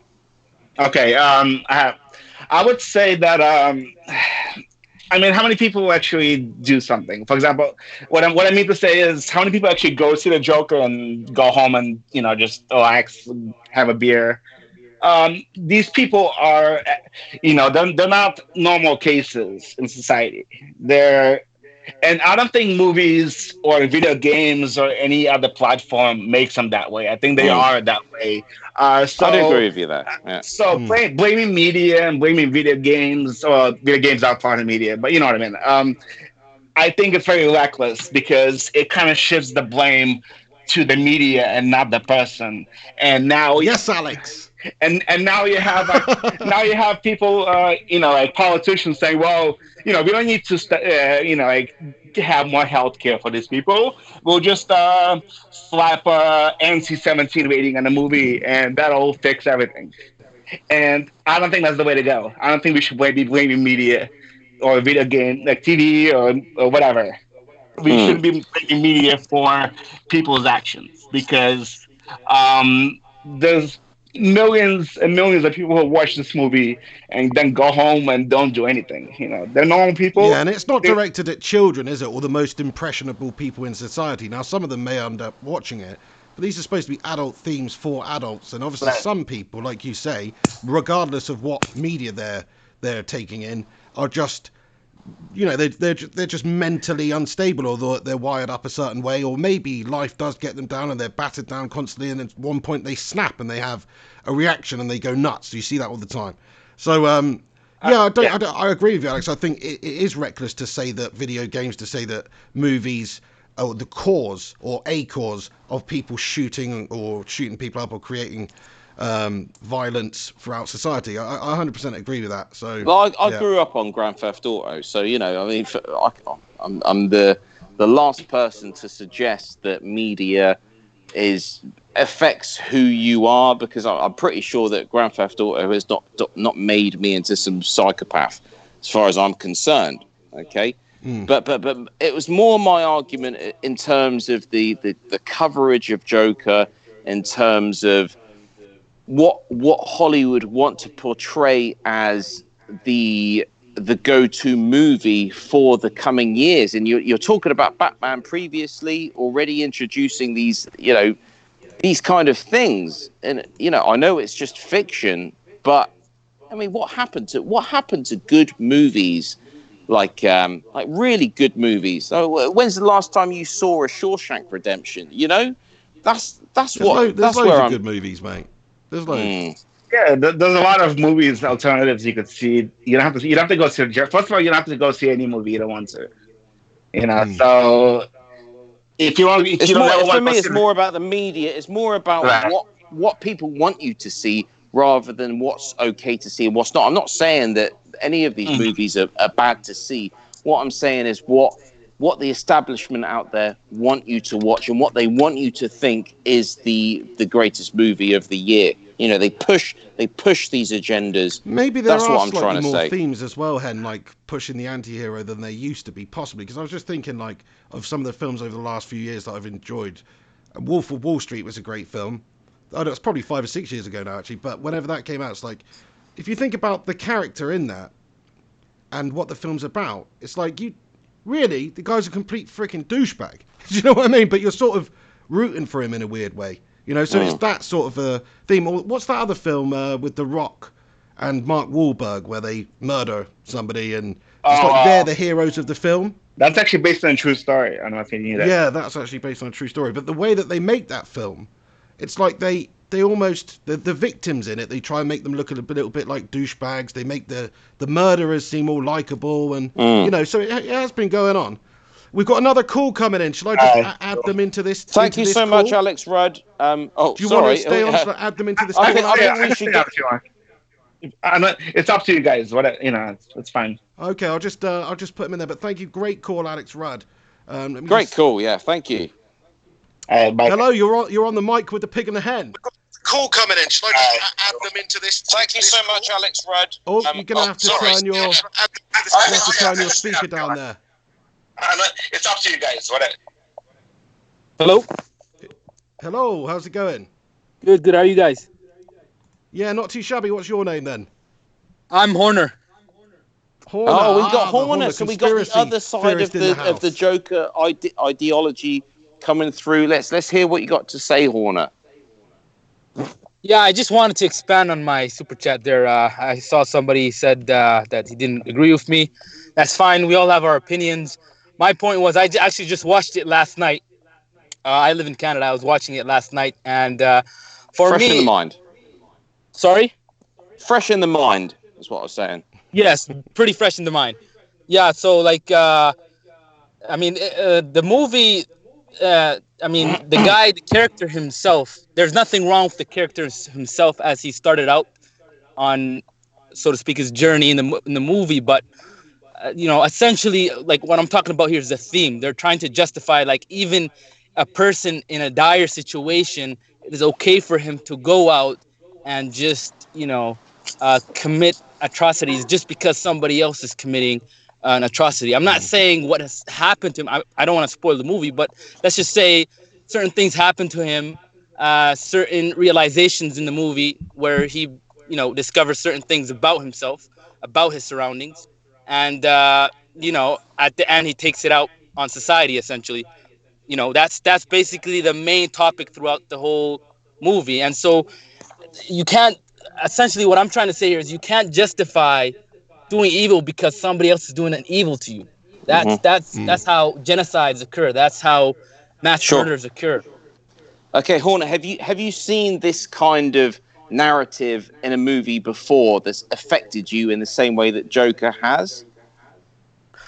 To be honest with you, no. Even with Suicide Squad last year, or was it 2 years ago, I watched that movie, and it's a movie with villains. That one was, I would say, it didn't feel like it was, it was trying to underline a story of, hey, it's okay to, take out your problems on society. It's okay to, commit an atrocity because your life is shit. I mean, at the end of the day, nobody's life is perfect. Even if the guy at the top, we think his life is perfect. Yeah, it's probably more perfect than ours, but we're all dealing with issues in It's true. I mean, look at Chester our Bennington individual or lives and issues with society. Audio But Slaves you singer can't who killed themselves.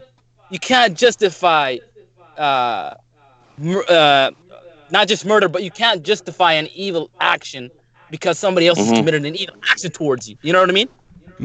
Sure. So, But from is what it a you problem in said, society though, Horner? Where I took the movie in and kind of where I responded with the message of the movie.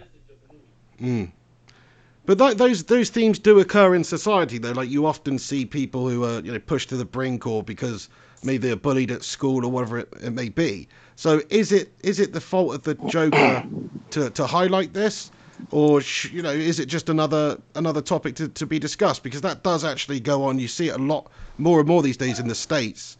So it's kind of an interesting contemporary film in a way, the idea of it. Yeah, no, I agree with that. I agree with that assessment. But there's certain ways you can highlight, the issues that are underlying in our societies today. There's certain actions you can take. From what I gathered from this movie, I mean, and it's not like the message of Joker was, hey, shit is happening in society. Let's just take it. Let's take it to another level until it just boils down. So in other words, shit is happening. Let's continually, expand on it. Let's take it to another level. I mean, the important question here. I don't want to spoil it. I think. Did you guys watch the movie? We haven't. The important question for me here, spoil Horner. Yeah. The important question for me is the character himself has a chance to right or wrong, and he doesn't.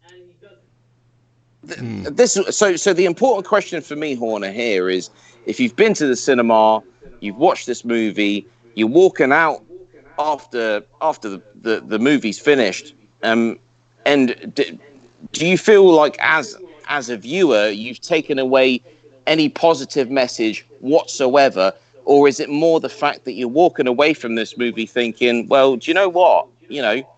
Everything in that movie, despite the fact that it may be entertaining for some, is the fact that this is actually, like as you said in your previous comment, propaganda of evil, essentially. Right. Well, and the way I kind of see it is this: in a general sense, you are what you surround yourselves with. There's that saying: you are what you are who your friends are. You are and that you can take that to an expanded form. You are what you consume.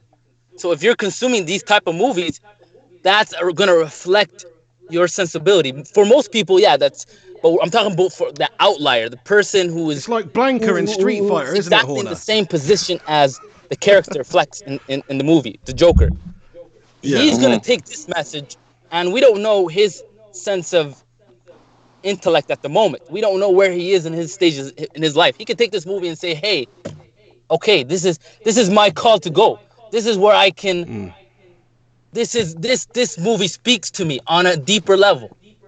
But okay, so what does that mean to you? What are you gonna take from this movie? How are you? That's just the way I see movies nowadays. And to be honest with you, I'm not really a fan of movies nowadays. Anyways, I go watch them anyways. But a lot of these movies,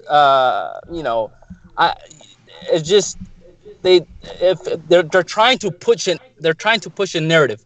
It's not about entertainment anymore. They're trying to push one last. This is what I was trying to touch upon. One last question before we move on to our next caller. And thank you so much for calling in, Horner. It's brilliant to hear two sides of the story, two different opinions on what the Joker's about from yourself and Alex Rudd there. One last question. Are you down the rabbit hole? Are you a conspiracy theorist or not at all? Are you literally just someone that's seen the movie and thought there's nothing positive about that? There's nothing about that movie that is positive for the general public to view? I'm not a conspiracy theorist for the sake of conspiracy theories, but I believe in facts and what is being portrayed to us. I mean, it's not a conspiracy theory that these major executive producers in Hollywood are pushing a narrative. They say it in public what they're trying to push. Right? Yes, they Whether do. It's other topics, ranging from sexual issues to what's happening in society. I mean, it's not a stretch to say that Hollywood is essentially a liberal engine. Correct. Or Yeah. Kind of like a liberalist, propaganda machine, isn't it, really? I know what you're Yes. saying. And Yeah. like the way Hollywood works as well, if you don't have this liberal way of thinking, if you don't have this certain views, then you don't really do well in the industry, from what I understand from an outsider looking in. So I think that's 100% true. Like, they have their own propaganda, they have their own agenda. If you don't match their agenda, it's very hard to get into Hollywood. So, yeah, it's kind of a propaganda machine. Yeah, brilliant. Cool. Thank you so much, Yeah, Warner. thank you Please very call much for it- getting in please here. Where are call you calling again. from, Canada, Loving then? these. I'm calling from Alberta. Alberta, Canada. Awesome, great. Thanks very much. Nice to know that. So there's some people tuning in over there. Alex Rincon's actually calling, so we're just going to end it with you there, Horner. Thank you so much for getting in, though. Much appreciate you listening and giving your great views. Thank you, guys. Very GGMU. interesting topic. Awesome, nice one. We'll speak to you again soon, hopefully. Thank you, Horner. All right, guys. Take care, Peace mate. out. Bye-bye. Boom, And Janko, we should you're on be the Pig and the moving Hen on show. to the next call. I mean, this is literally the first time that we've had multiple calls coming through. We've got the legend himself, the Rinconator, in the house right now, and I'm enjoying this. I just wanted to take this time to say this is brilliant. This is a turning point for the Pig and the Hen show. It's going to become a bigger segment. This is going to evolve where we're going to have more and more guests, more and more opinions, more and more people talking, whether it's football, whether it's encounters of the third kind, whatever it is. Let's keep doing it. What you got? What you got to say for yourself there, Alex Rincon? Great to see you. I'm loving the cap this evening. Thanks, homie. You can get one on our Bandcamp. This is my band's hat. We're going on tour in the USA, so shameless plug. Get the plug in there, Alex. Yeah, check them out on Better Terms. Give them a subscribe. Give them a follow on Insta, social media. Check out what gigs they're going to be playing in your locality, because you do not want to miss it. No, so just as a quick side note, I did go see Joker. It's really good, in my opinion. So anyway, no, I don't want to talk about Joker. I want to talk about the Glazers, because you guys were talking about that at the beginning. Good. Let's go And- back to football. Let's do it. I was surprised we didn't have any football-related calls already. You know, everyone's just deep in the conspiracy rabbit hole, aren't they? So I wanted to bring up something that Hin was talking about. He was kind of bantering you, Pig, about like us complaining and moaning about the Glazers. But the truth is that, like, yeah, we've spent a lot of money, but we haven't spent it well. That's the point that we're making. Wow. City have spent just as much of United in the same time span when Pep and Mourinho first arrived, but the difference is they've spent it well. Woodward overpays for overhyped players and gives them $350K a week. That's not smart. What would have been smart was go out and buy Bernardo Silva, or go out and buy Lo Celso, or go out and buy Ndombele or Bruno Fernandes, which were players we were linked to, but we don't. Instead, we go and buy an unproven winger in the championship. I love Dan James, but that's what it is. We go and buy Harry Maguire. Yeah, we paid $80 million for Maguire, but we had to. We've needed a center back for like the last 6 years. And when United come in for a player, they're going to say, all right, well, we're already going to charge you more than if Bournemouth would have came in, for example, for Harry Maguire. So we automatically don't get the good deals that Spurs or West Ham or other clubs get, because of our name, we have to pay double of what other clubs would pay. So yeah, we've spent just as much, but when you consider that context, it hasn't been smart and it hasn't been wise. And that all boils down to the fact that Woodward is not a football guy. He doesn't give a fuck. He just cares about money. And that's the reason why United fans are upset with the Glazers. It's not that we haven't spent. We have spent, but we haven't spent it smart. Yeah, so true. We've comparable spending to City over the last 5 years, you know, who everybody says spends loads of money.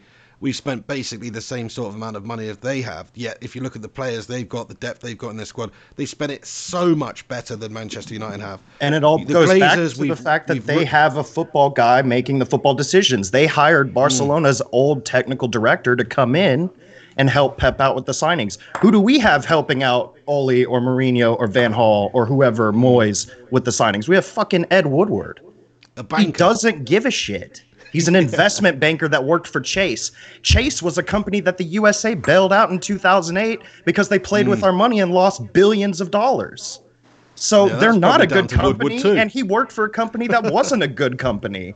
He doesn't give a fuck. All he cares about is the bottom line, which is what players can I bring in that'll sell the most shirts? Paul Pogba, Zlatan Ibrahimovic, Bastian Schweinsteiger. It's embarrassing. I can't. I mean, Alex, absolutely mate, you come in, spot on, Alex Rincon. I'm loving the passion. like a concrete donkey. I'm on a roll today, brothers. I'm on a roll. You are. You've smashed over anything that I could say on that. You know, brilliant. Absolutely no, I brilliant. didn't come in to be like, so true. Fuck you, Hin. But I just wanted to tell you, Hin, so that you understand from a neutral perspective. You guys have a well-run club. You have Daniel Levy, who's a hard ass and won't sell anyone unless it's a price that you guys want. You guys go out and buy Ndombele and Lo Celso, which are good center mids. Center mids that United should be buying. We should be buying Ndombele for 60 million or however much you guys paid for him. It shouldn't be Spurs. Yes. Is that not because we were in the Champions League final last season? Absolutely. We're a top four club and you're not. That's the bottom line. That's the bottom line. Players and you can't. Does it not just simply come to the fact that Ndombele would not have come to Manchester United? No, I don't agree with that. Yes, we're not United a big club, but when club, United come calling, it's really hard to say no to something like that. United are huge. My girlfriend doesn't give a fuck about football, and she knows who Manchester United are. I know Americans that don't give two shits about football. They care about NFL and MLB, and they know who Manchester United is. That's how big we are. Yeah. We are a huge club, and we should have the expenditure or at least the recruitment to match that. Not just the recruitment, all aspects of the club, like we were talking about earlier, stadia, and every aspect, the way that the club is managed upstairs, like you say, a director of football should be in place now. If the Glazers are looking at this situation objectively, they're thinking, do you know what, Ed Woodward, while he's been chief exec, we're sort of distant satellite owners. Ed Woodward's the chief exec, he's the main man. He's just been failing for years. The acquisitions he's made, it's not okay financially, we might be getting the deals in, but the most important thing out there on the pitch, we are failing. So he should be the man to take the responsibility firstly, judge Ollie down the road. And overpaying for players like Alexis Sanchez, overpaying for Marwan Fellaini. We paid almost 40 million for Marwan Fellaini. We paid almost 50 million for Nemanja Matic, a Chelsea reject. That's unacceptable. 56 million on Fred. It's unacceptable. Unacceptable. That's the bottom line. Is it's not that the Glazers are spending. They're spending, but they're not spending right. They're not making the right signings, and it's frustrating as a fan because me and Pig can see that. We look at players that we're linked with during the summer and go, "Wow, Bruno Fernandes is a great player. We should sign him." How is it that we can see that, but not the Glazers? That just doesn't make any sense to me. But surely it comes down to the fact that they can see it, but they don't care less. I mean, that's surely you've got to be looking at it in that respect. I mean, if they actually didn't know and they're making mistakes because they really don't know, then surely you should be able to forgive them, and they need to get the right people in place that can actually advise them correctly. I bring this up all the time, and I'll bring it up again. All you have to do if you want to know to see how a Glazers team is run is go study the NFL in the United States and study the Tampa Bay Buccaneers. They're an average as fuck team that nobody cares about, and all they are is a tourist attraction. They're garbage, and they've always been garbage for like the last 15 years because they sold off all of their good players, and they don't really give a shit about bringing in good ones. That the Glazers own them. So we've talked about this before, but that was my fear when the Glazers took over United, was they're going to turn us into an average as fuck Tampa Bay Buccaneers team. And they have. Alex Rincon, we touched upon, or the Pig touched upon earlier in the show, the idea that potentially United fans could take relegation from the Premier League to out the Glazers. Is that something that you would flirt with? Okay, here's my opinion on that. Are we in a relegation battle? Yes and no. Yes, in the sense that, let me explain. Yes, in the sense that it's more real than our fans want to believe. Right now, we're still in the denial of we're Manchester United. The thought of being relegated is entirely impossible, but that's not true. So yes, in the sense that we are in a relegation battle. The reality is we're 2 points from the relegation zone. I say no in the sense that these players are better than what they're showing. Harry Maguire, beast in the World Cup, playing average in United. Fred, amazing in the World Cup, amazing for Brazil in the World Cup qualifiers, amazing for Shakhtar in the Champions League against City. Shit for United. Paul Pogba, amazing player for Juventus, amazing player, important to France for their World Cup. Shit in United. Why is that? It's the players, but also it's more than just the players. And that's kind of what me and Pig talk about when he goes live and, we talk about problems with the Glazers and upstairs. It's more than just the players. Yes, the players are shit, but I don't think they have a direction. I 100% agree with you there, Alex, and I can't fault anything you're saying. I think that there's bigger problems at the club. In terms of the relegation, I mean, it sounds crazy to say. I know it probably wouldn't get rid of them because they know that they can just bounce back with United, and in a couple of years, here's the thing. But I would take relegation if it meant the Glazers are gone. If it's cut and dry as that, relegated and the Glazers go, I would take the relegation every day of the week. I think the Glazers will leave the second they can't make money here anymore. Relegation might cause that, but the problem is, and this is something I've been thinking about the last couple days, say that happens. Say we get relegated and the Glazers are like, we're leaving, we're selling. Who's going to buy us? And we're not going to be worth as much as we are now, which means that whoever buys us isn't going to be able to invest again. Which would be my argument. I mean, it's way too much of a risk for a club of Manchester United's stature to go down to the Championship. I will say, though, I've talked to older United fans. You can't accept that kind of predicament. You cannot. Yeah, it's true. But on the flip side, I've talked to older United fans that have been supporting us since the 50s and 60s. So they were there when we were relegated in '74. And some of them actually have a high opinion of us in the Championship. They say it was some of the most fun they've ever had supporting the team, that we destroyed teams 6-0 every game. We went undefeated at home. We won the league with like a record level of points. But you can't. Well, hold on. You can't go with that and think, let's do that. No, I agree. I agree. Days. But once we came right back up the next year, we started. We had other managers take over United in the 80s, and we became a cup team to where we were just winning the FA Cup and the League Cup every now and then it stayed that way until Fergie arrived. Yeah, and big clubs, if you look at previously as well, I mean, just a few spring to the top of my head right now. Man United are a bigger club than all of them, of course, but if we think it can't happen to us, just look at Leeds United, who at one point in history were the best club in England. Or Nottingham Forest. And look at, obviously, they were in the Champions League the year before they got relegated, I think. And now they haven't been back, have they?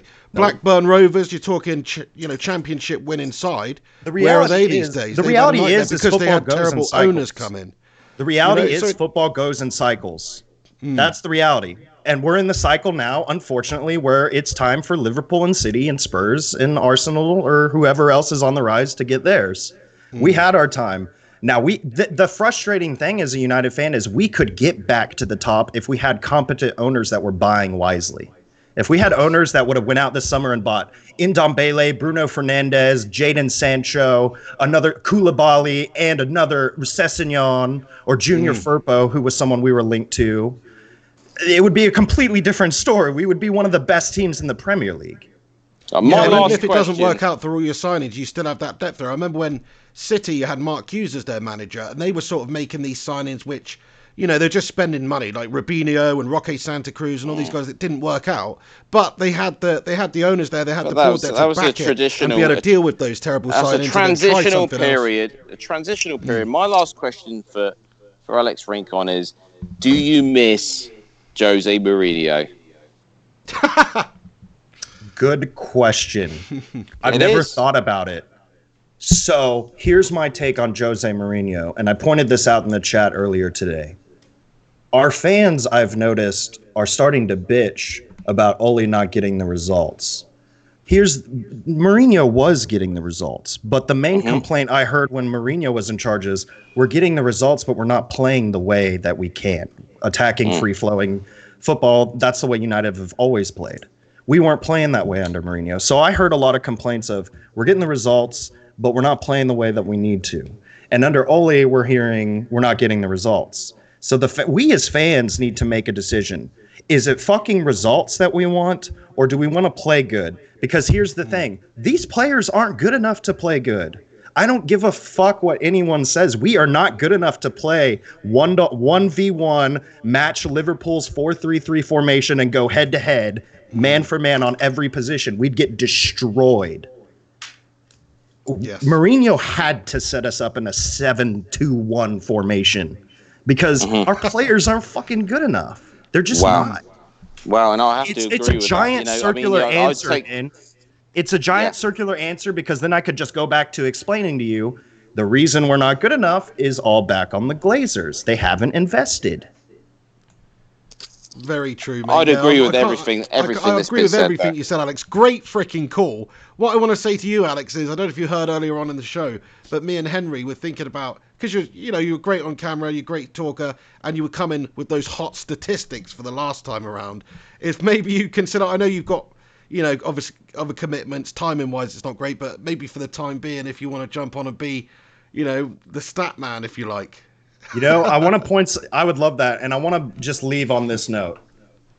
When Pochettino first arrived at Spurs, they finished 6th, 4th, 3rd, 2nd, 4th, 3rd. You have to give a manager time. Oh yeah, yeah.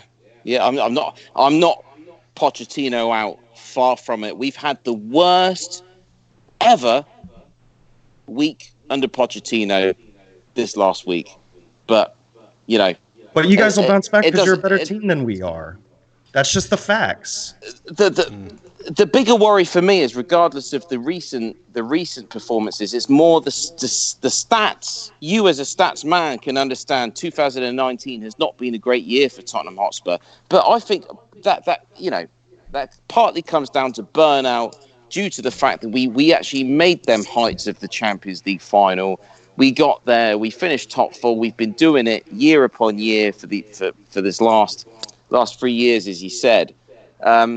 So yeah, I mean, I'm not worried. We've made some great signings. I think Poch could have done a few things better. There's a few players there that we could have seen a bit more of. I feel like players like Eric Dyer. If sat on the sidelines too long, he needs to be rotating that a little bit more. But I think he's going to learn from this. You've got to see the positives from it. He's going to learn from this. You've got too many good players in your midfield, though, squad to play there. Players like Eric Dyer every week. That's the problem. Like, you've got the opposite problem to what we've got. You've got so much depth there. Like, Spurs, in my opinion, Spurs are just you guys are lacking that. You need 1 to 2 world-class players, and then y'all are a serious team. Y'all should have signed Dybala or Gareth Bale. I think that's what Spurs are lacking. If they had that this is what we've been saying guy for years. to take it off of Kane and Son and Eriksen, oh yeah, they would be legitimately scary, in my opinion. You that's guys what wanna I talk think. about a conspiracy In my opinion, theory? that's what holds Spurs back from ever challenging. Is you guys are missing those 1 or 2 world-class, truly mint players that will just grab you a goal. We had that under Fergie because we had Rooney, we had Ronaldo, we had Tevez, we had Berbatov. They always grabbed a goal. You guys have that in Kane, but he's not doing it right now, so you need someone else. We need to finish top 4 again this season, and I hope to God that can happen, because then if we have another good run, I don't think Chelsea or Arsenal are as good as you guys. There we go. Then that could happen, but we need to keep the ship together. And I'll end. I think it'll be Rincon. City, Liverpool, Spurs, and either Chelsea or Arsenal, and that's it. Thanks, guys. Hey, Rincon, thank you so much, mate. We'll be in contact then about being the old. What was the name you had for the segment, Hen? Well, you can choose, Alex. It's either going to be Rincon with the think on or something like that, or it's going to be Rinformation. So I like you can think 2. about it, and we'll go with something like that. And if you want to come up with your own little segment theme tune, Then go for it. All right, we'll do, guys. Nice Thanks one. for talking. All right, thank you very much for stopping by, Alex Rincon.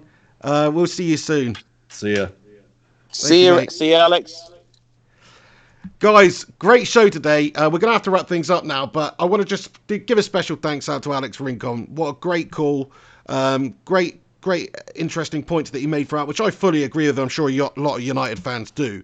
So thank you to him. Thank you very much to Horner, who called in from Canada. Great to hear his thoughts on the Joker movie. Very interesting topics discussed today. And also Alex Rudd from NYC, getting his thoughts in there.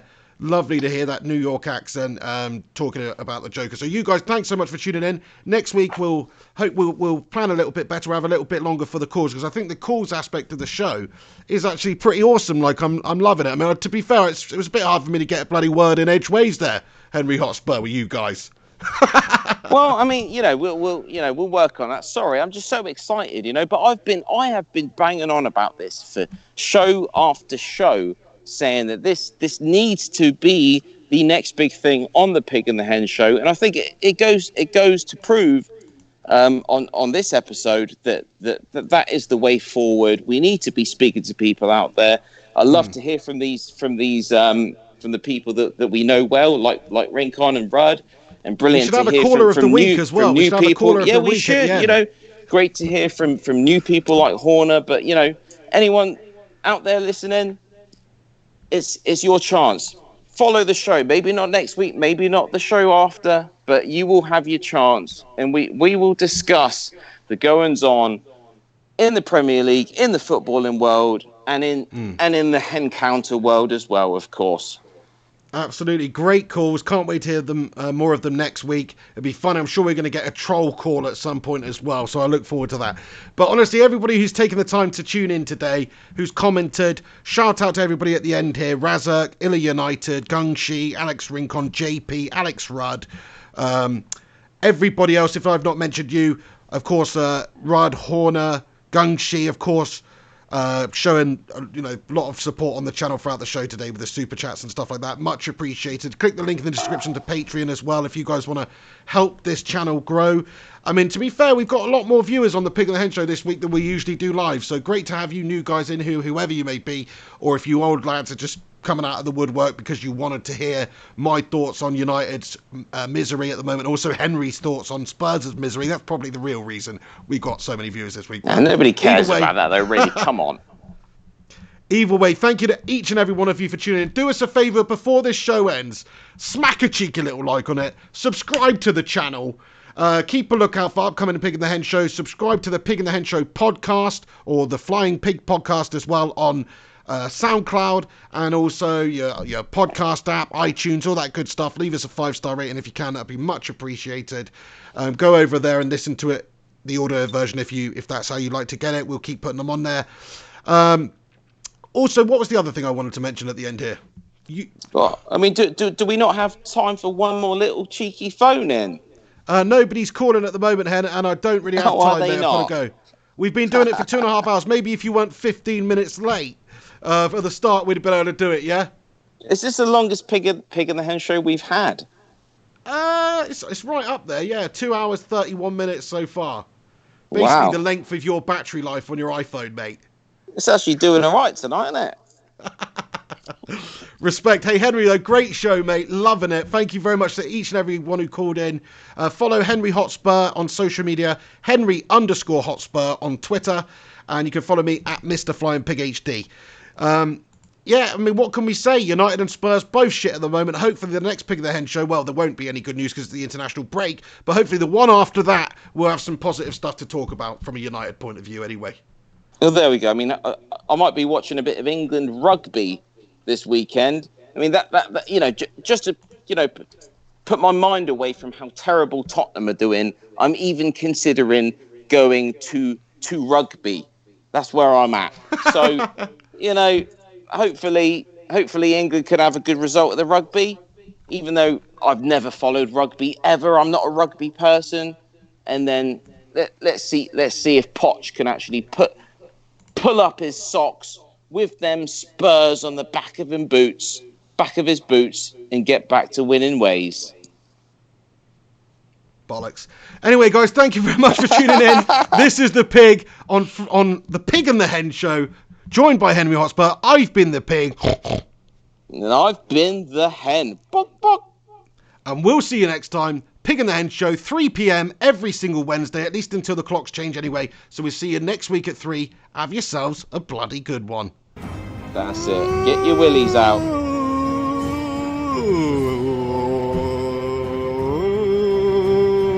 Music's playing, Hen. Pig and the Hen.